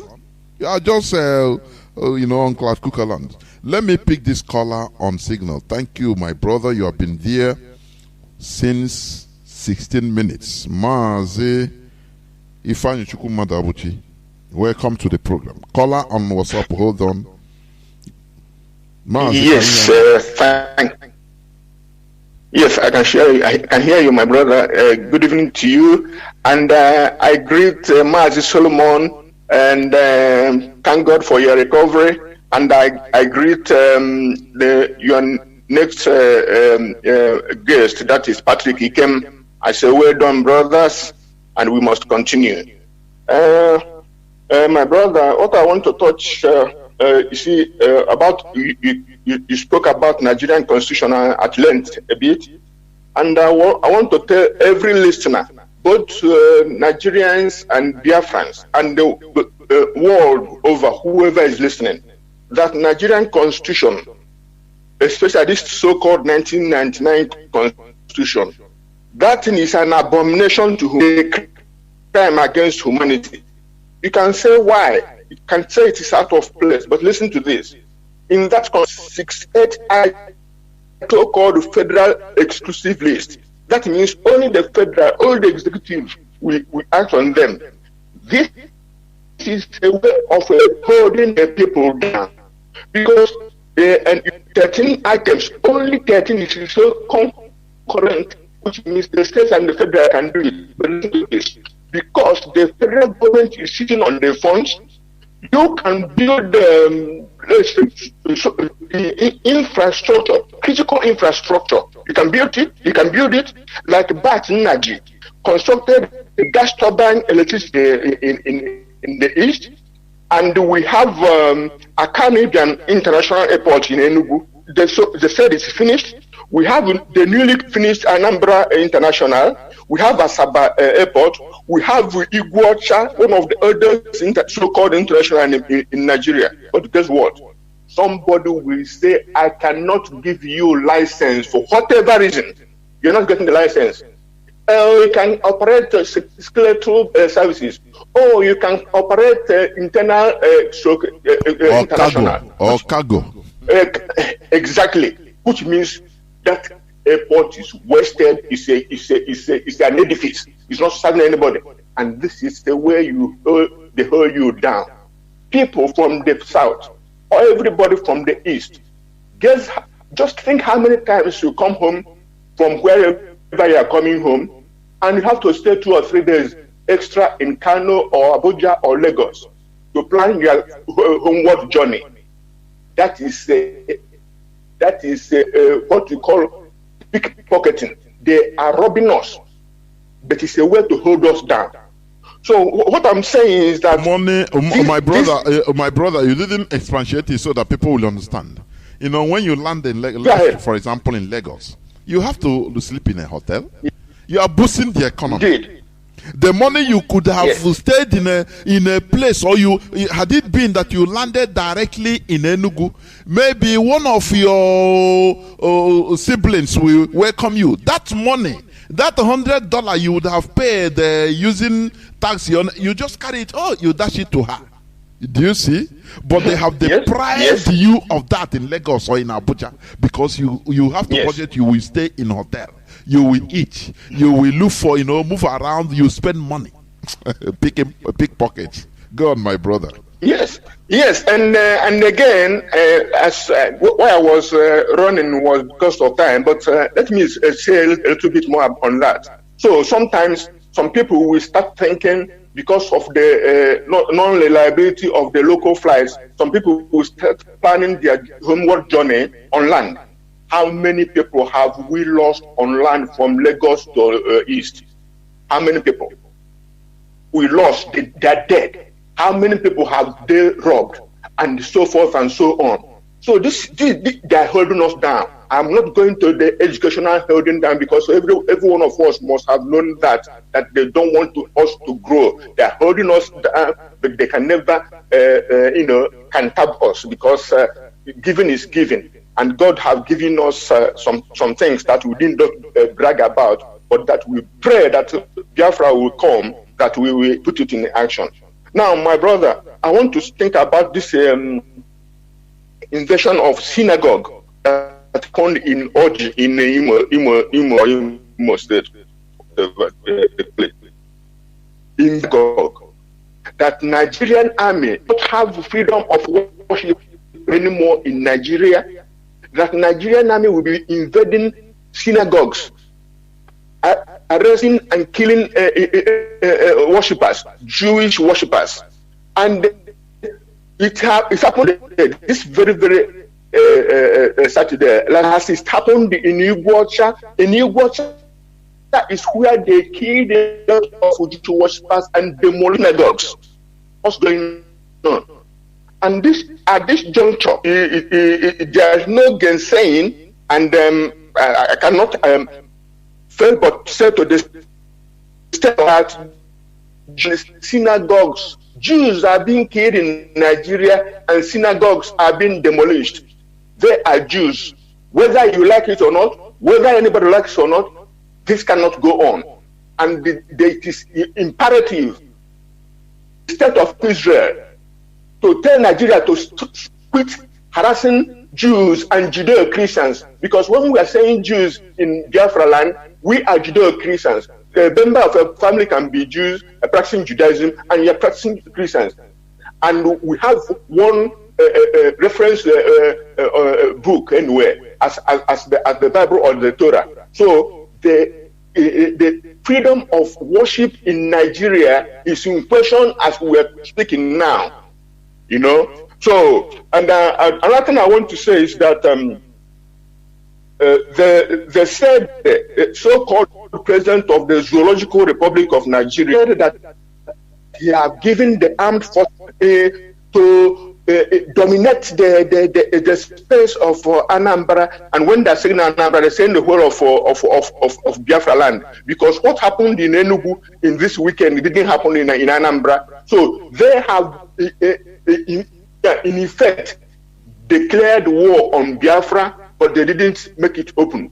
But if you see the armament they are pushing down south, if you see the personnel they are pushing, you will know that there are things that are going on. So he said that he's giving them order to dominate. Now, my people, had it from an aged man, but it is simple logic that military taking of a space means to intimidate the people in that space, humiliate them, and then oppress them.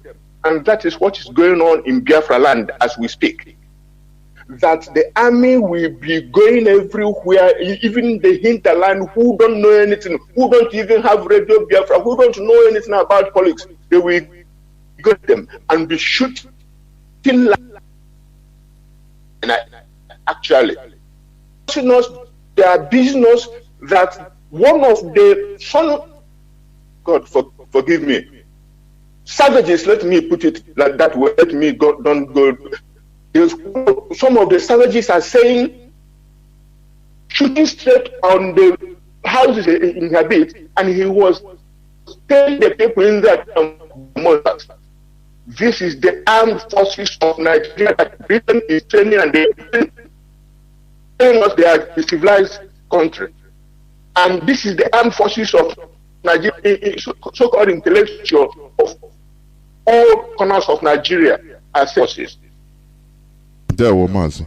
Where they shoot my brother, and again, because this I want to touch on the traverse of Justice Mary Odele. Mazi, I think you need to round up because people are waiting.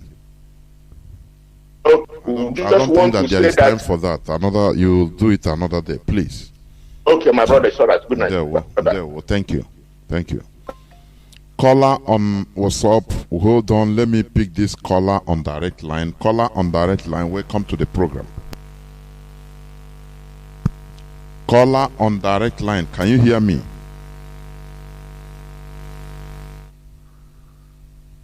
Caller on direct line, are you there?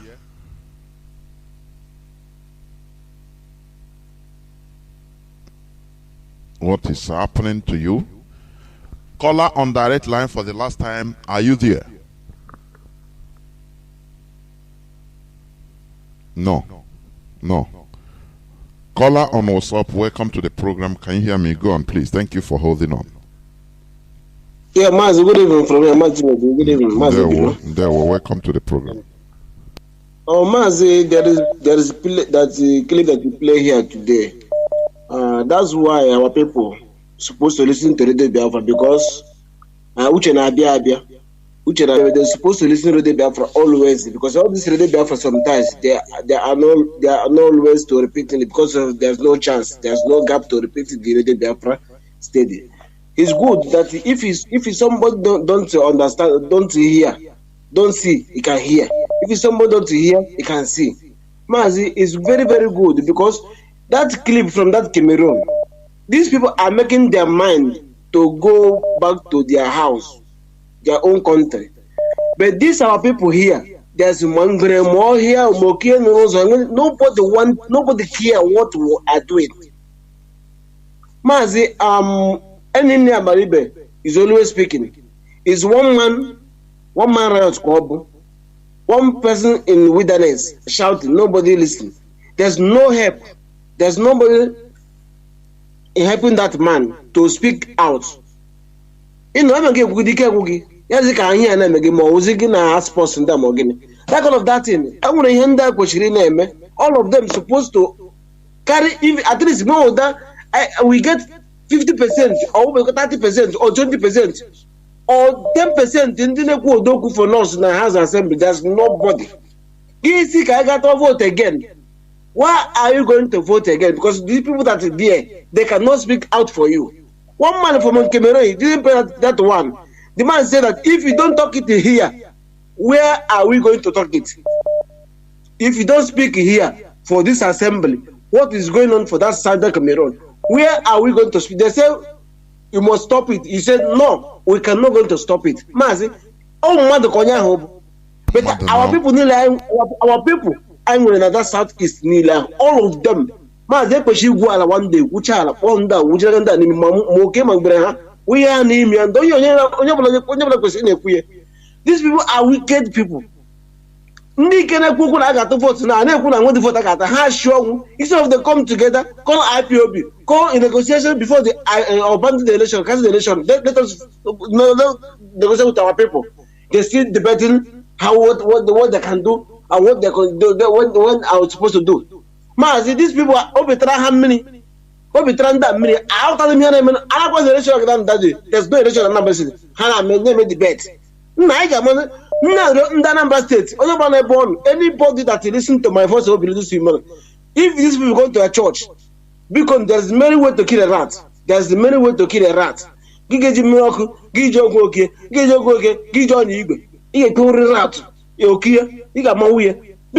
try and do a protest, silent protest. If these people go to a church, begin to stand up and go. If they come to there and do politics, even to the Reverend Father, this is what they're supposed to do. There is many ways to do this protest without no shooting gun.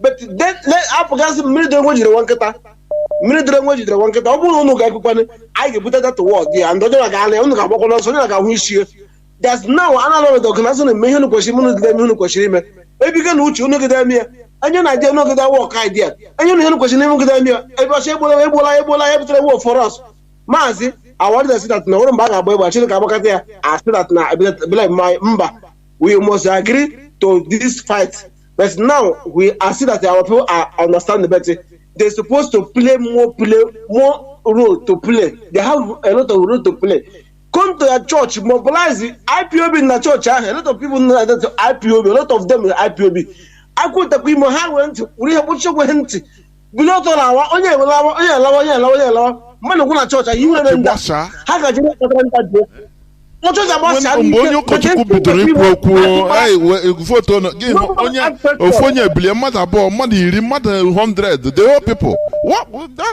they will know it's a silent message direct that reverend father or the pastor will not try it again in life ọ ga-asị na ị chọrọ imebiri m business m my brother ndị be anyị a na-anye ha idea ha deji eme ihe ma ụlọta ahụ a sị na mmiri dị jidere nkịta a ga-ebute ọga ahụ na a ga-alụ ya maazị a ga-alụ ọga ọ bụrụ na ha ga-ekpeta silent protest ha ga-edebe ji uche ha ga eze ha ọnụ chi uche gụ ihe na mmiri wuru uche kpee eji ụlọ maazị a ga-alụ ọga ahụ onye na ga-agba ọsọ na latala Biafra we are not afraid to die if you die accident to kill you die if you go to egbe gba gị nwụọ ihe eme gị nwụọ every day will die but let us fight something let us have something make us to be hero tomorrow. Let us die the death of a hero tomorrow. Like Jesus Christ and follow.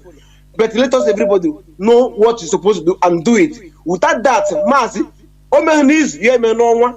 More I want to have a peace and what a peace is. You who's here having a guy in the name here.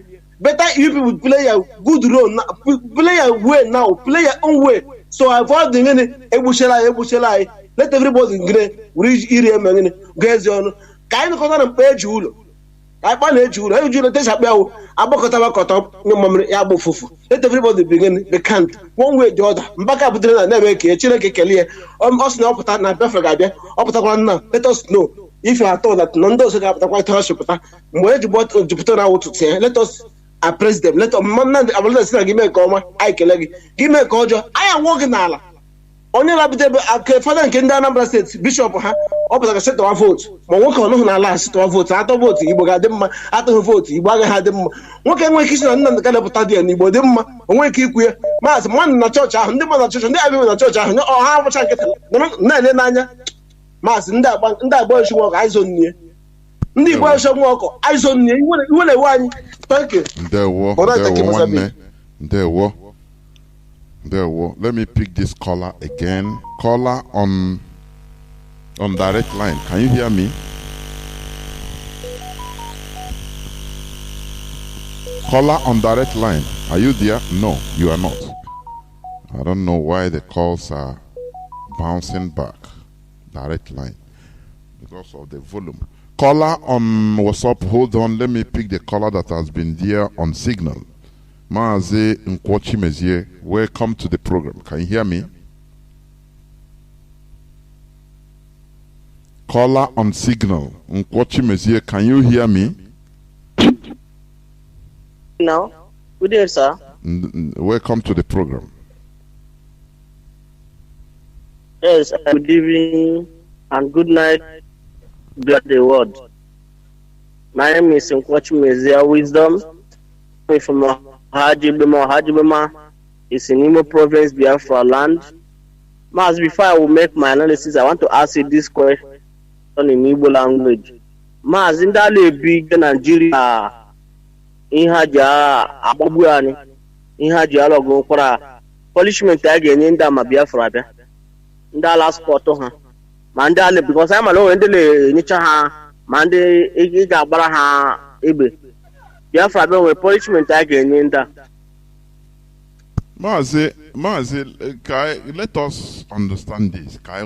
Nigeria a government. It's a country per se. So, I wanted the opportunity to buy things as a government. That is the sad reality. It's a government. So the people that are selling all these things, they are transacting their businesses. You understand? They are transacting their businesses. That is it. It's normal thing. Is that is, you know why this is this is our struggle. Why it's called a struggle? Because you have to struggle, you have to fight all round. Convince the people that are selling all these things to them that they are using it to commit atrocities. They are not responsible government. This is part of the struggle. That is why it's a freedom fighting. It's not freedom joking. It is not it's a struggle. So it's something you fight all around. It is for you. A struggler will expend more effort. Nigeria has been there.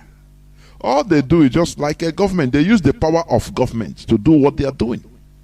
But we are struggling to be a government. Our people don't understand. Can you remember? Let me also say this, just enter my head.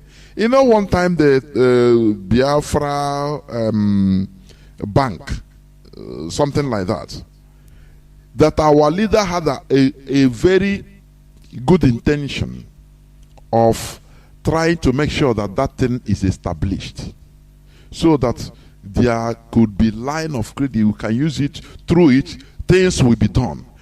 But our people, people that know more than Socrates and Aristotle, people now struggle for position to hand, and maybe share everything. And they buy the horrible before God and man. Do you see this individual knowledge? And all we claim is destruction. Complete destruction is doing. Individual, I'm here. No, do you know that faith? I'm this and that. How can it's me? I know. It destroys institutions like freedom fighting outfits. Sometimes you do like you are mumu. Do you understand?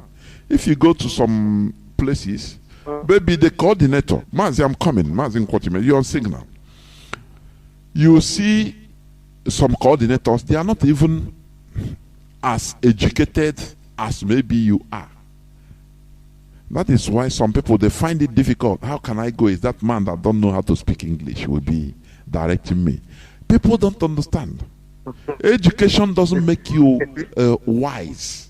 It forms you to be a professional in your field. If you're a doctor, nobody can beat you in that doctor. Nobody, as a medical doctor. You are a professional. It doesn't make you more wise than others. No. You will see a village palm wine tapper. He knows administration, knows many other things more than you, an engineer that can construct a robot. But when you go to him, he will tell you some things and you will learn. Do you understand? That is knowledge. That is intelligence and wisdom. You gather it from everywhere. You see this individual, I too know, is destroying us.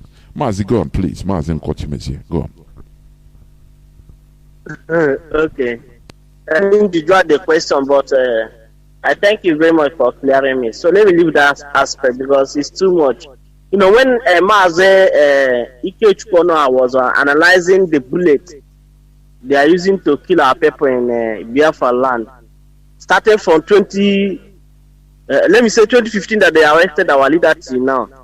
We found out that those bullets, there are countries that supply those bullets to them. Because as Nigeria is, they cannot even produce ordinary toothpick. Toothpick they cannot produce, but they depend to buy and to buy and to buy. And this thing led me the last time I called you and asked question.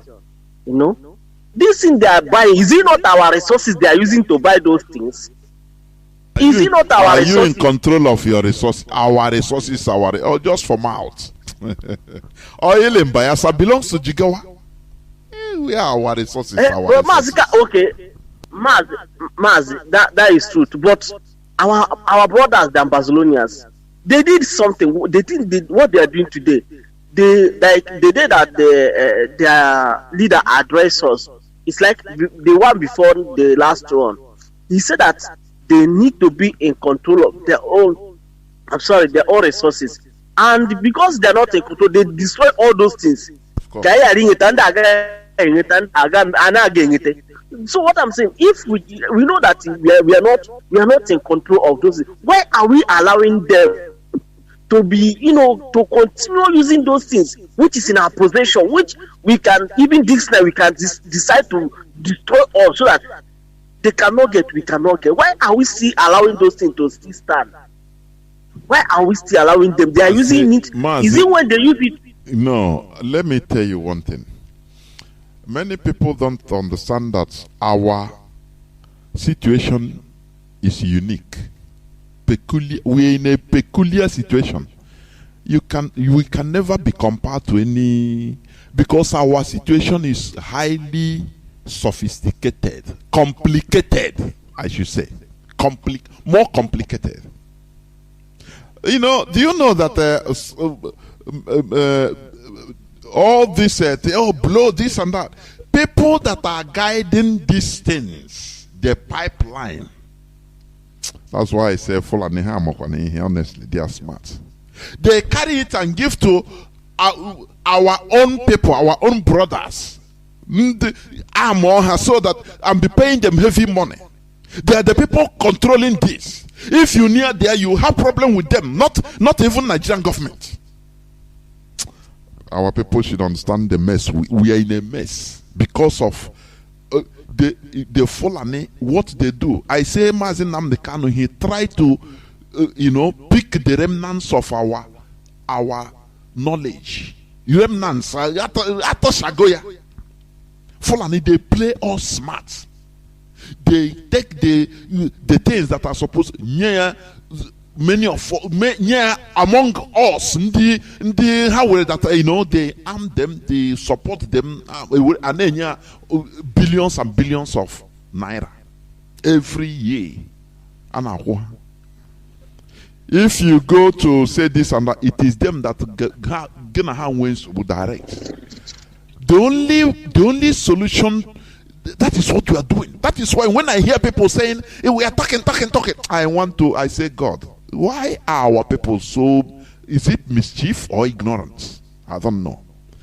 It's enlightenment, education, that we untangle the mess the Fulani have created. Since 1970 to today, they created a mess. A mess. That is why some people, when they enter into that, to untangle, to do this work, once they see the mess in it, they run away, they collect money and disappear, because they feel that no person can do it. If you see our leader, even is more than Deacon. Because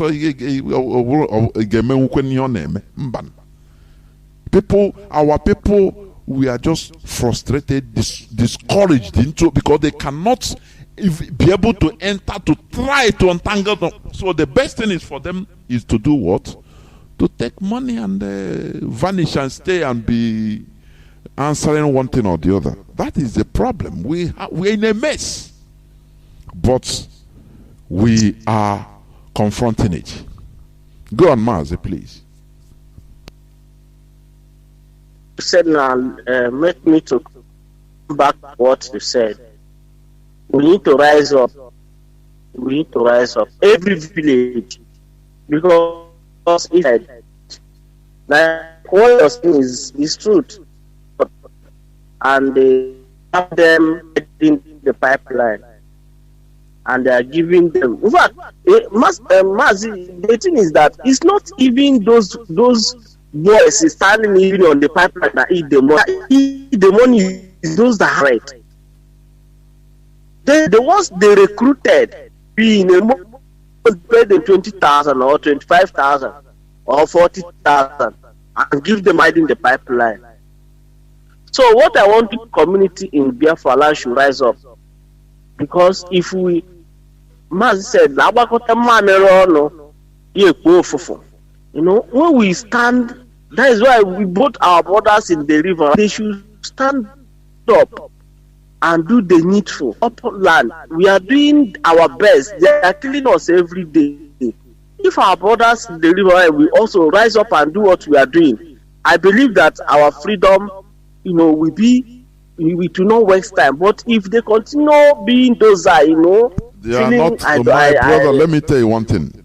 We should stop having this wrong notion. Yes, it is not easy. Many people in the riverine, they underwent trauma since after the war.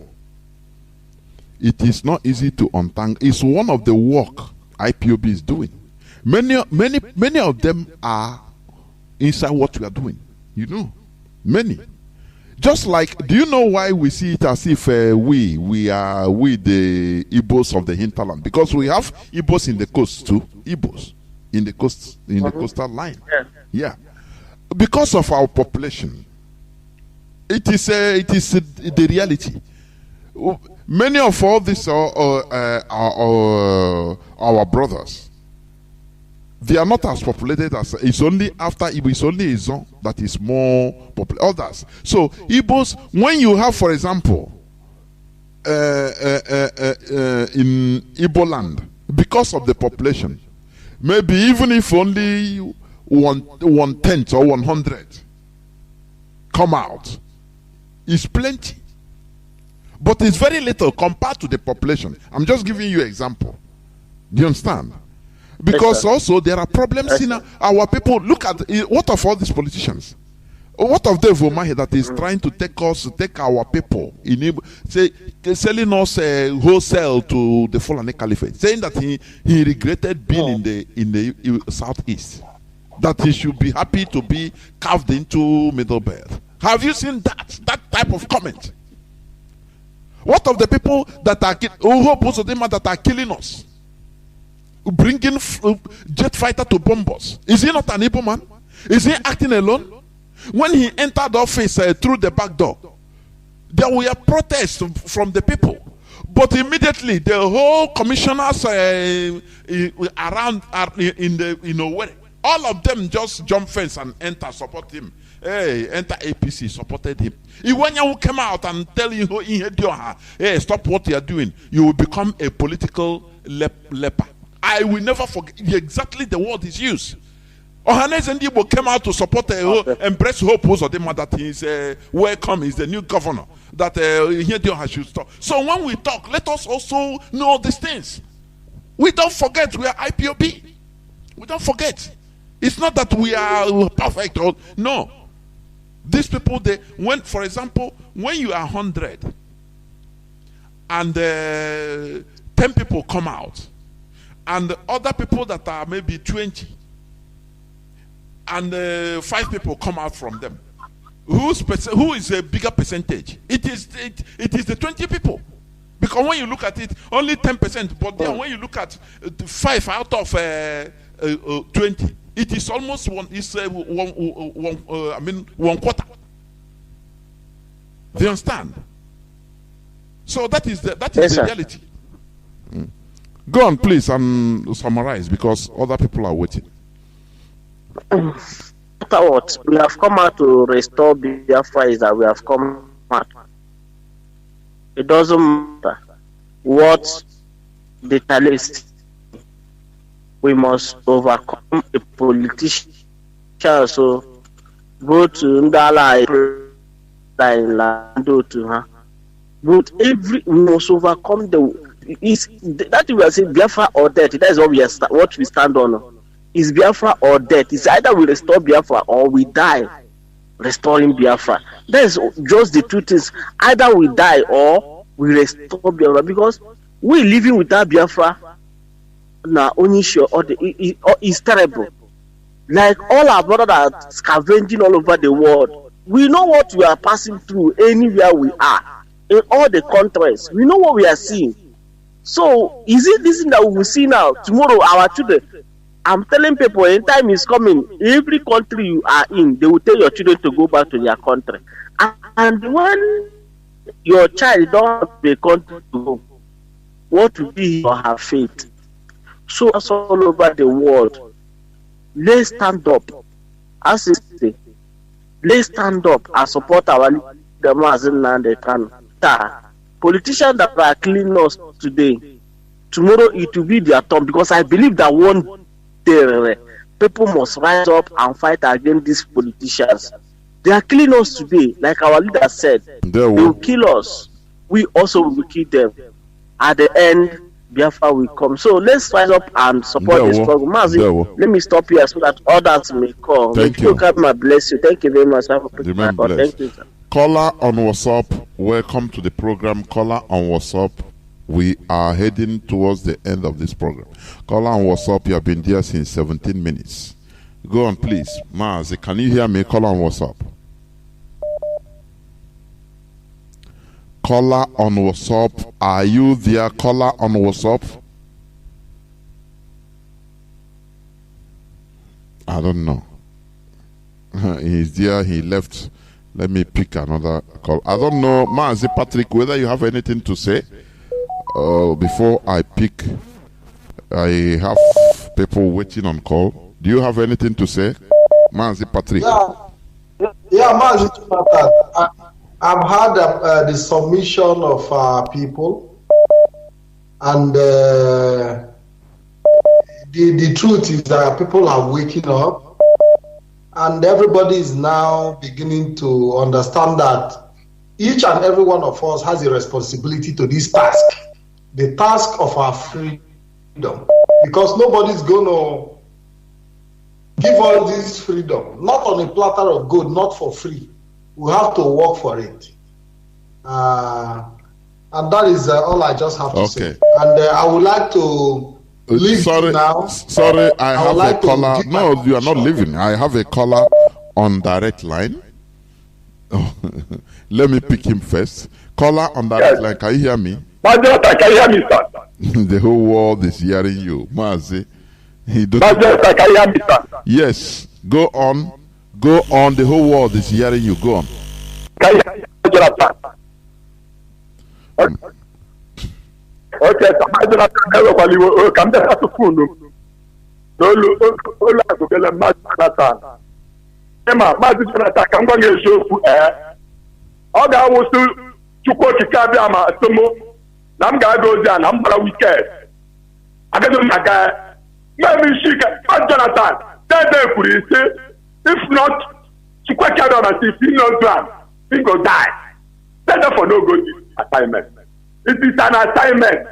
And we this generation of Biafra, now us, where we take it, if instead the way we not to get this land, where our ancestors left for us, where this generation go live on for our next generation, if we not to get that, my Jonathan, every human being on this planet Earth go die.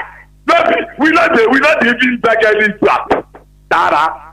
My Jonathan, we should tell them for the dead. No Kenya for Kenya, but that's so far you, that's so far, ma'am. My Jonathan, the medicine has done. Then, Makatina Kakenu, over the eye like the dialogue, I bet for 70 no, would there be a baby to Lulu? I couldn't that over to Brad issue, but that's Yana was thinking why. People were drafted to Hala Gega, Bemaragala, then a ticket to them now, Jaisia. Okay, it's funny, If I don't release our leader before 10, that thing where they look, we go first intervene with all these governors. All these things, where pretend come back for us, yeah. We tend to pretend. We tend to where the original land of our land. When I make on a doctrine, therefore, not the kingdom. Because I'm of Tukwa Kiaba, that's Jonathan, the Coco, Tukwa Kiaba, all this earth to go. Take this to one, where they here. Then I own, carry all the gods, his angels, back up. Pretend go carry their own angel, come put here. We there the master Takayi Brosote Kayapa. In the name of Jesus Christ. Get back to our then the Jesus side of the generation, the Kahase boy. Get back to Jesus, forget the Lord, and the war, how I want that to be doing watch it. I have to know how I had that. Yeah, man, Sayanaka, oh Sayanaka, yeah, man, Biafra, Sayanaka. Onyata for like to put Chicago motor. I feel rumors there now. That's how I give what I got. Go back to your fidelity to them. Master Jonathan, that's the Jonathan. If you question time, give even on nature to the salad to buy. Government the commander did before that time, the governor gave up the highlight. You don't believe in my game. I won't go back together. It's not like that boy. I can do that. You don't need a plot. The boy, that's what I did. I don't know where to quite Kabiam. The cause is cop. Then I feel Baruch chapter 3 and the Baruch chapter 4 from verse 1 to 8. Oh, I can't remember. I simply so, yes, I said, Miss Hopper on Dara.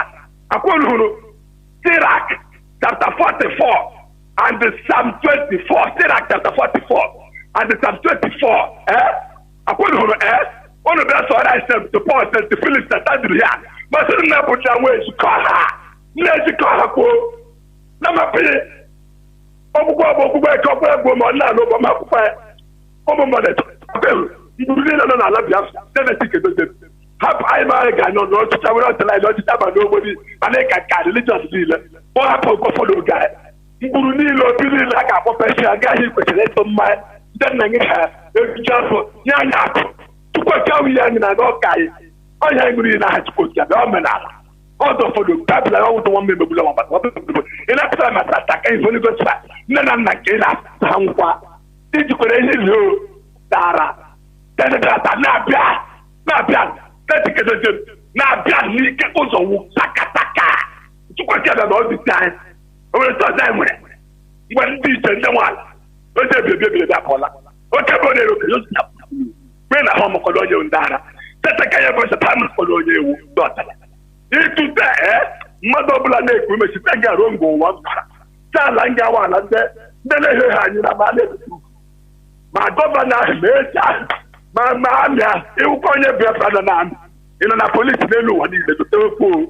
In the police, now I could get my logistic local. They, and we don't know what. I shall have more. But I see that. But I got the issue from that 50 to 11 to make sure what it is bad. But I say, I get a teacher when they do what I get a bad. Even a dollar a year, Dara. Corona Banana, Britain power of our ancestors, we must defend it. Mecca, until I worship, we there here. Mazi, if I want to take the balance, don't know about this church. Every territory of Biafra, we go to see check up. If we let you pass, Mazi, round up. We go make sure say any British when we steal for your house for Britain, we shoot to be like, why you die? See this war. We go find Mazi. Dara. There we go. Onye ọbụla taa na ga-akịta abịa onye mezino na agba nwanne ma mmadụ eshikpo n'eke n'orie na mkpo ya tenetara na-abịa onye esigila akwa onye Biafra. All hail Biafra. There we are gradually heading towards the end of this program, but I will pick the calls standing. Caller was on signal. Hold on. I have a caller on WhatsApp that has been here since 7 minutes. Caller on WhatsApp, welcome to the program. Can you hear me? Yes, I can hear you. No, welcome to the program. Mazi Jonathan, may God bless you. And you too. And may God bless Biafra all over the world. I pray, may Kabiyama be with our leader and guide him and encourage him and never allow enemy to discourage him. I also pray for Kabiyama to bring our leader out from there, for him to continue and finish the job we have chosen him to do. In Jesus' mighty name I pray. Amen. Mazi Jonathan, what I want to contribute this night is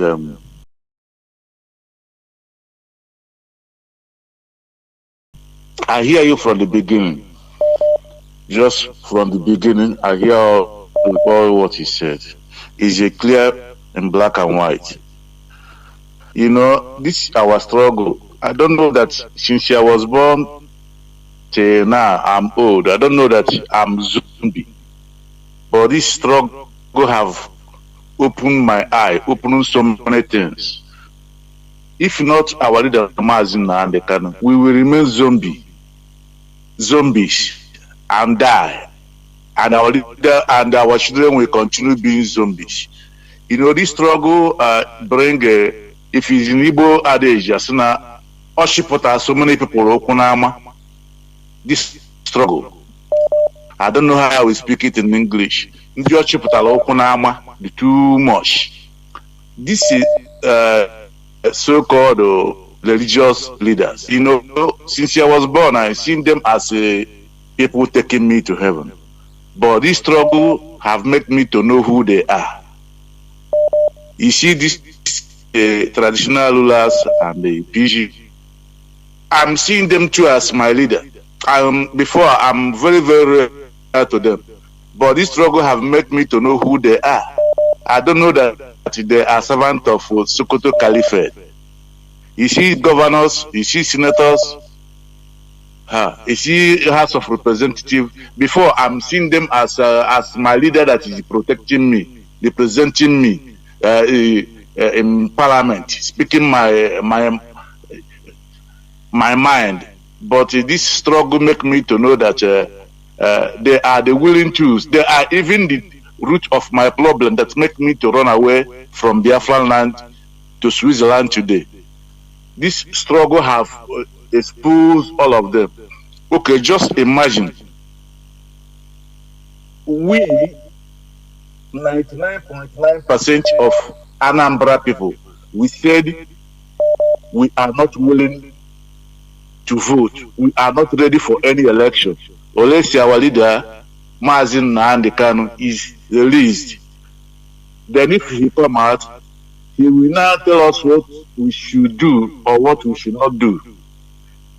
And these so-called politicians in that region, Biafran region, and they hear us and they know that 99% of us are not willing to vote. We are not ready. They know it. They are sure of it. Instead of them to come to us and know how we should settle this problem, then they begin to run up and down, going to their partner, religious leaders, and begin to conspire with them. And by force, they begin to make debate how they will become governor, how they will make the election by force in the next 3 days. Okay, just tell me now, I want to elect you, Mr. Jonathan, to serve me, not to serve yourself, to serve me. And the me that want to elect you to serve me, tell you, my servant, that for this moment, I don't need a servant. I don't want a servant. I don't want you to serve me for the moment until I finish what I want to do. And you that want to serve me say that is not true, that you must serve me by force. Are you serving somebody by force? Eh?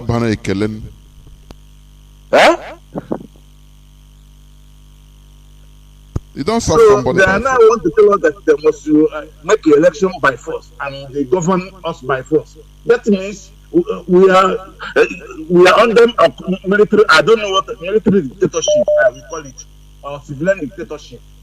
What will I call this one? The people you want to serve say that they don't want to elect anybody at this moment. You 2 or 3 people say you must elect us. We must serve you people. So I think what I'm telling our people now. Why is your voice going inside now? Are you using earphone? No.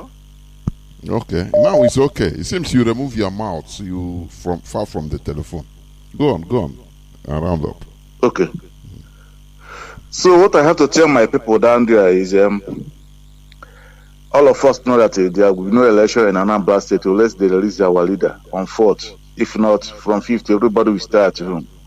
I advise everybody to stay at home.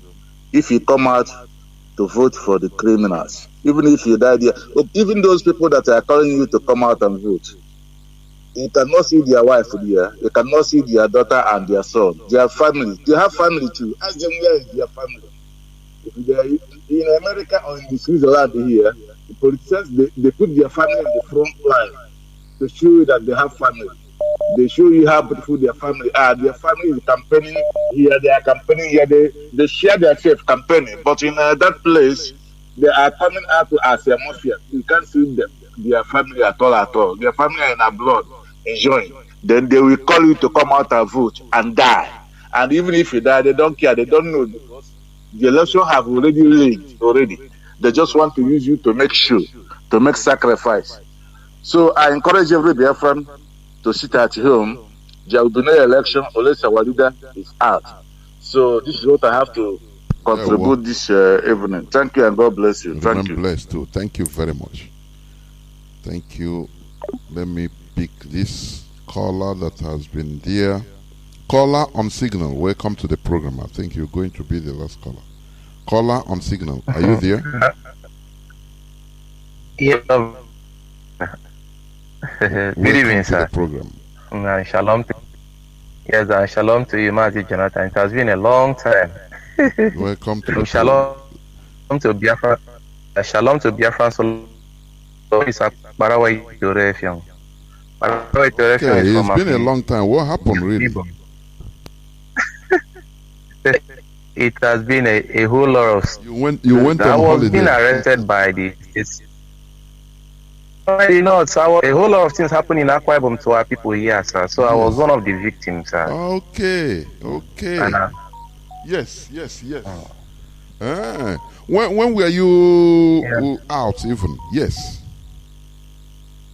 I was picked up. That was on this year. That was when I was picked up. So I stayed there for about 3 months. So a whole lot of things happened to us here, sir, in Akwa Ibom State. So we, as I am like this, I'm just trying to recover myself as all. Everything that has happened. Oh, that's it. That's the freedom we are fighter. Here and yes, we are here, and there is no surrender, there is no retreat. Yes. Of course. I thank you, Biama, that I'm alive and I'm still in the land of the living, so everybody to hear. And there's nothing that can tender my resolve, or there's nothing that can weaken me as a person. I will not take this struggle to a conclusive end. I have to see it till the end, because my forefathers, my grandfather, which is Felix, and me, the son, the grandchildren or the great-grandchildren, I will not stop it halfway, no matter whatever things that they may think that they can do to weaken my spirit. Struggle to a conclusive end. As I'm walking, so I'm a dead man already, because everything that I've gathered for life has been shattered of me. Is this struggle, and this is the only thing that is giving me hope on each passing day. And where I come from, I don't wish any of my person to get to that such place and to get to that dungeon. And that's why we are our leader. People may be speaking, but they don't know what that place in BDI night, just one day, and you survive it for you to come out and for one to hear your voice. In short, it's better for one to throw you into the hellfire than to remain in zoo prison. That's the worst thing that can happen to any human. Better for you to go to hellfire than for you to go into zoo. My enemy to venture into that place. Our people are suffering, my beloved brother. Well, anyway, I've taken me solo to Chukwu Okikadian, which is in heaven. And this evening, a very long time, I thank everybody all over the world, all Biafrans and all friends of Biafrans all over the world. I thank them and I bless them once more. And I thank Chukwu Okikadian also for my life, also that I'm today speaking again to my people here in Biafra land and all over the world also as well. Mazi Jonathan, I want to say that you have seen what is going on in our land, because I've been following the trend for quite some time now, seeing what is going on in social media and what is going on in our land, what to our people. And Anambra is boiling, and the rest of the world also it is boiling. They are killing our youth, they are killing our people on a daily basis. And the problem with our people, this situation is it by force? Says that he doesn't want to marry and to marry. If he force that woman to marry by feared force, you lost that respect from that woman, and she won't regard you, she won't take anything away from you. My people becomes a problem to our people. And the question that I'm asking the South and the Southeast governors, what was your original name before this so-called Nigeria come to existence? Is your father not older than Nigeria? If this Nigeria should burn to ashes and rust to hell, will it take anything away from you? Keeping one so-called one Nigeria that is impoverishing our people and is killing our people on each passing day. Can a black man go to any European country or to any American country to create a country and call it his name that he wants to be, and the white men will woke up in themselves because of the name that they want? I mean, these politicians that are there, the senators and the so-called governors, if Nigeria should go, then we come back home on our own. Does it mean that they will not still have a space for them to become governors or for them to become that in which they are still looking for? I mean, if they should allow Nigeria to go and kill us or will kill them, what is the problem with our people? Why are they obsessed with power? I mean, look at what is going on in Ghana. I mean, we are suffering on each passing day. Now they have sent the Janjaweed soldiers to come to our land to kill our people. And these people, look at this morning, woke up this morning, they say Ohanes and Ndibu and Association of Christian Union and Bishop and so-called Aview gathered themselves together and they are saying to the president that they should let Nnamdi Kanu to their hand, that they are going to know what they will do to our leader, that they will soften our leader, that they should allow election to go on. Who tells them that we need election? Who tells them that we even care about election? Will that solve our problem? From president over president, from governors over governors, look at the way our region are, look at the way our states are. Has anything been added to our life? We are saying the real thing that we want to go as a people, and our people is not hacking to the voice of reasoning. I don't know what's the problem with our people. Mazi Jonathan, if you can look also, the other day, that was about 2 weeks ago, in the House of Representatives, in the House of Senate, they move a motion on the 13%. At first, it was 4% that they used to give back to the oil-producing states, which they do Niger Delta, that people are carrying on their heads. If you had asked them what is the meaning of Niger Delta, simple mean that the 9 oil states. But now people will say, I'm from Niger Delta, I'm from Niger Delta. I ask you a question, Niger Delta, do you really understand this? Simple mean the 9 oil producing states, and this 9 oil producing, Anambra is there, I mean Imo State is there, and Abia State is there. Now if you come back now, you put other states that make up the 9 oil producing states. Now when they want to divide us also again, they say south and southeast. They take Imo State away, say is the southeast. Now when they say the south, they say Akwa Ibom, River State too. But when you want to say the 9 oil producing states, you put Imo State, you put divide and rule tactics. Can't our people have ahead? Now the 4% that they so Juku and the likes that fought for them to make it the 13% for the 9 oil producing states. Now because they have given more 3% to the oil producing states to add. Now they say that the 13% now will be taken away from the oil producing states now. Now they have moved the motion and they has passed in the House of Senate to second reading as we speak now. Now our governors and our senators are still there. They are still the 2 Janjaweed representatives from their own side, their senators and their representatives that moved the motion. 52 of them only that they should remove the 13%. And our people here are stupidly, foolishly asked, and so the governors and what have you, they did not say anything about it. Nobody speaks anything about the removal of the 13 oil producing states that they want to give.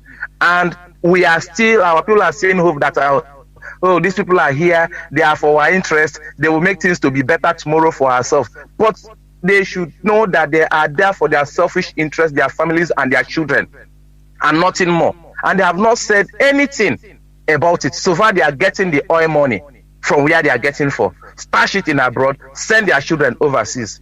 We are tired as a people, and the only thing that we want is Biafra. As for me, Akbarawa Itorefiong, I have signed it already. I've seen death, between death and life, have come back from it. So there's nothing that can deter my result. There's nothing that can weaken me to say, I will not stand for this struggle. Mazi Jonathan, I have seen a whole lot of things in this struggle, but I believe that Chukwu Okike Abiyama will still keep me strength course. for me to still continue the journey. Course. I say shalom to you, my There beloved wo. brother, and There shalom wo. to Thank Biafra. you very much, and remain safe. There wo. Please call her on WhatsApp. The platform is yours, but make it very brief because you'll be the last caller. Caller on WhatsApp. Welcome to the program. Okay, Mazi Jonathan. Am I coming out clear? Go on, please. Okay. Mazi Jonathan Ododerege, I remain unstoppable, which you know. So I will not go more further to relay my. So Mazi Jonathan, it has been a long time, but we have been in the trench. We have been in the trench all this while. But there is something that makes me to come up this evening, which I will still come up in the morning to repeat the same thing. I want to ask a question. Why is it our people? Why is it that our people, this little envy and jealousy, is making our people to betray their own brothers? Why are we dragging position and we are so desperate to the position, killing our brothers, destroying ourselves? People struggling and giving all they want to see that this freedom is being gotten. But those so-called idiotic and hopeless people, they are there sitting, looking how to siphon everybody or be in the post to siphon people that are struggling for this restoration. Why is it so? Mazi Jonathan, I am so heartbroken by what is happening. That is bygone. The main reason why I am here this evening is because of what happened today in Enugu. Likewise, what we are saying, if the army barrack in the Onitsha and the army barrack in the 82th division in Enugu, if they do not provide those men who came to lay that nonsense on our people, we will give them what they want because it's enough. We have been looking for how to release our leader, and they are there killing our people, innocent people who did not do anything to them. We are here to give them a notice that if they do not provide those men, we will show them what they want, and we will give it to them and how they want it. So, Mazi Jonathan, keep on keeping on. I don't have more to say. May Kabiama keep on blessing you. And you too. Thank you. Thank you. Remain blessed. This is where I'm going to stop picking calls. Mazi Patrick, he came. He wanted to pull out. Are you still there, Mazi Solomon? Are you there? Continue to stay by. Okay, please. Your closing remark. Go on. Well, we've had a very long discussion this evening. We spent over 4 hours deliberating on this issue, and I think we've had the opportunity to also examine the mindset of our people on the level of their awareness. As a result of the consistent effort towards educating and making the people understand what they should be doing for themselves, what they should be doing to help in their freedom and liberation. And we are also happy that the military, the Nigerian army are also playing a great role in waking the mind of our people up to understand that this army is not here for your protection, rather they are there for your death. They are there to destroy your communities, and we've seen it play out. You know, Mazi, you know that our people are, our level of redundancy, our level of, I don't know, let me not use a harsh word, but I think our people, you know, they wake up when you give them a hard knock on the head. And that is what the Nigerian military is doing today, giving them a hard knock on the head. And I'm happy they are beginning to now identify who their real enemies are. Mazi, do you know that in recent times, the Nigerian army are now building up a lot of propaganda online? You know, after the Lai Mohammed and Deshin and the other Galba Shehu complained about the IPOB consistent campaign online, all of them are jumping online to build a propaganda against the indigenous people of Biafra. You know, when you go to the page of the Facebook page of the Nigerian army, today, every minute of the day, IPOB can happen on. That is to tell you that, you know, the onslaught is on, and we just have to keep marching them. Our people need to wake up. You cannot sit back and watch your community being destroyed by these jihadists. You must defend yourselves. Very, very important. I want to say thank you for giving me this opportunity, and I will always be here anytime you invite me. Mazi, thank you once again, and God bless our listeners. There, well, remain blessed. Mazi Solomon, are you there? Yes, Mazi Jonathan and Mazi Pat. I thank you people for mainly Mazi Jonathan for hosting me and Mazi Pat and today's edition in Radio Biafra. So I also want to use this opportunity in the closing remark to thank all the listeners and also remind them that restoration of Biafra is on phases. We are already in the project of restoration of Biafra. Biafra, we are restoring gradually, and we get there definitely. And that is why Mazi said it doesn't matter what people do. It doesn't even matter if he is alive or dead, that Biafra must be restored, because we have already laid the foundation. And we every time we are adding block on the restoration of Biafra. And that is what we are. It's quite unfortunate that our people are dying and the armies are killing our people. But that will not stop the restoration of Biafra, because Biafra will be their nightmare. And definitely Biafra must be restored. So I encourage our people, anything you are doing, the best idea to approach this restoration is for you to believe that you are the one to do it. You are the one to make it happen. Never you accept that someone somewhere is doing it for you. Know that it is in your hands to make sure that Biafra is restored. We are already on it. Definitely.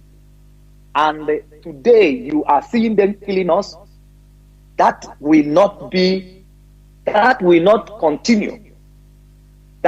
continue. Very soon, reverse will be the situation.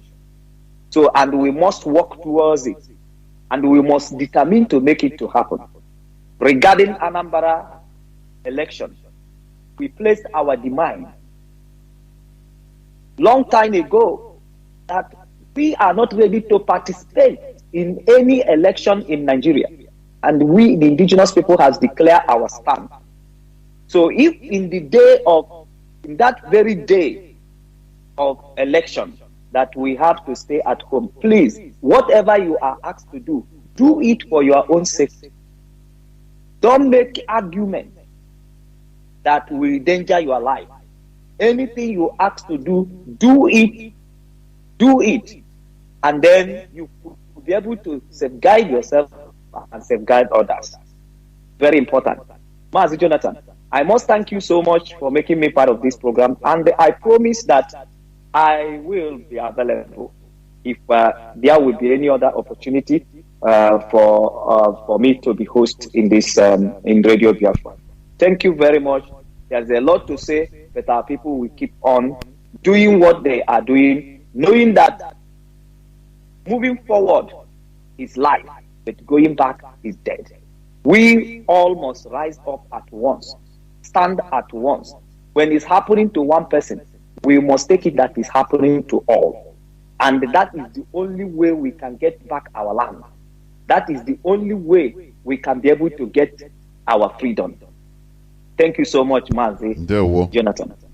Thank you, and remain blessed. Thank you. Dear friends and lovers of freedom, what we do here is to make sure to energize us, energize our brains in order to perform its duties, its works. Concerning what is going on in our land, how could there be in a same place? How could there be election taking place under genocide? Only what is happening in our land is a genocide. People are not interested in people's lives. Our lives doesn't matter to them. What they are interested in is only election, so that another person, another stooge. They have written, mind you, they have written who will be the governor right from time, for a long time. So what they want you to do is just come out and stamp it for them, finish, and your job is gone for another 4 years. That's it. If under normal circumstances there shouldn't be election under this type of situation, military deployed 30-something thousand, 34,000 plus forces. They are staging their cinema, fighting, just killing our people in the marketplaces, and making it look like they are looking for people. In Biafra land, the military, the police, they will just kill you, any person, and tag you. You are IPOB, you are ESN, you are non-government. Finish, and that is it. For how long should we continue in this shenanigan? According to Dr. Philip F. Young Jr., he said that they killed us in order to chase us out of Nigeria in 1966. They chased us out of Nigeria. In 1966, they killed us in order to chase us out. And they also killed us to force us back in 1967 to 1970. Today, they are killing us now in order to maintain us in Nigeria. What have we done wrong? They called us terrorists. They called us rebels in 1967, 1970. Today they are calling us terrorists. Don't you think that there is something? People that are undergoing this type of atrocities, hatred against them, there is something peculiar. Do you understand? Today you should learn that Biafra is our religion, it's our ideology. Before we had no ideology as a people. That is why we thought that we are just beating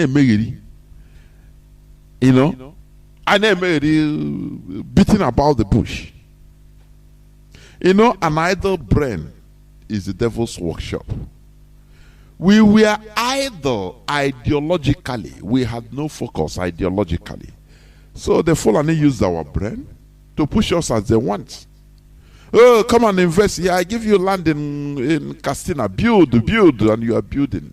In the name of you are building in your one Nigeria. When you build, finish.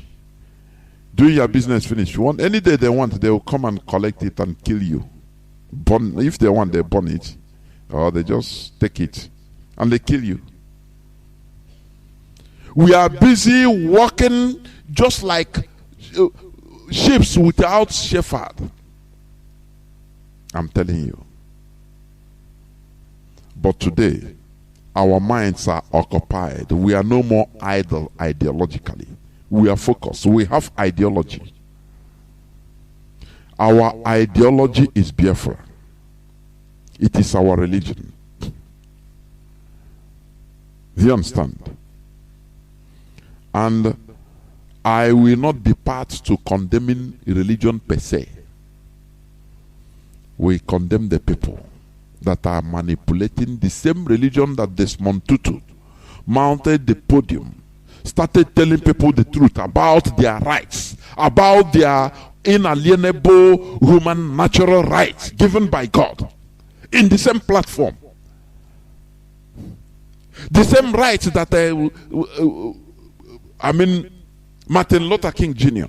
mounted and was preaching to people about their human rights, their inalienable rights as human beings, that they should stand up for their rights.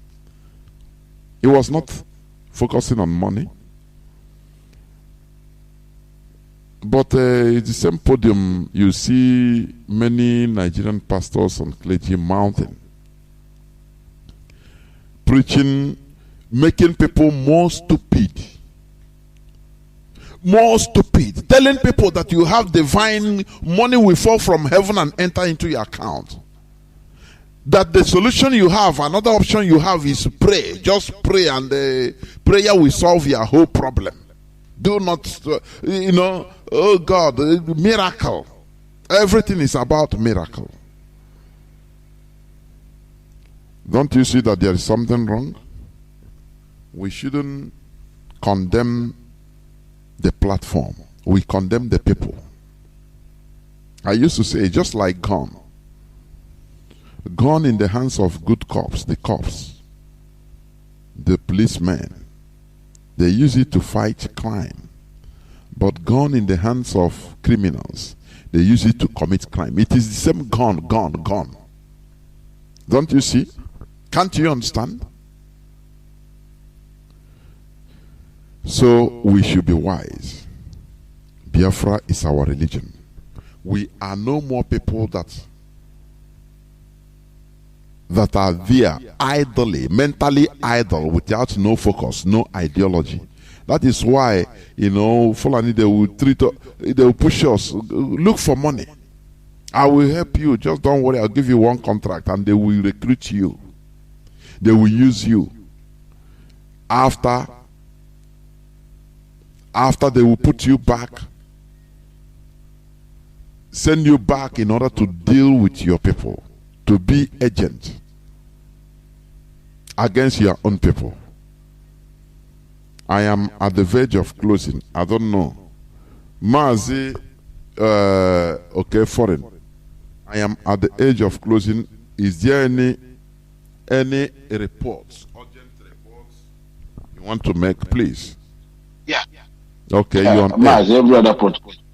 No, you are closing. I'm good closing, from my side. honestly. Yeah, I remember that correct. Mazi, the only thing I want you to tell our people, we are having information, we are having intel between us from Omombara that our people on the 5th to 6th, they will be sleeping on churches and schools. Please take this very, very serious. I've said it here since day before yesterday. I've been saying it. Okay. Yeah, Mazi, please tell them, those of them that are tending to go to all these big churches to sleep or go to school to see whatever happened to them on their own. This is what we want to tell them, because on your board, Mazi, good night from here. We know. We are the people. We are everywhere. Any plan they make, we know. So, as I said, we are no more mentally idle. And that is why we are no more Fulanese workshop. You understand? Biafra is our religion, our focus, our ideology. Anything that they promise you more than Biafra, or to be turn against Biafra, know that it is the devil's gift. It's a gift from Satan. Thank you very much for listening. Tomorrow, our HOD will address humanity. He will address Biafrans. Join us the same time, 7 p.m. PT. Thank each and every one of you. From me, from here, it is simply good evening.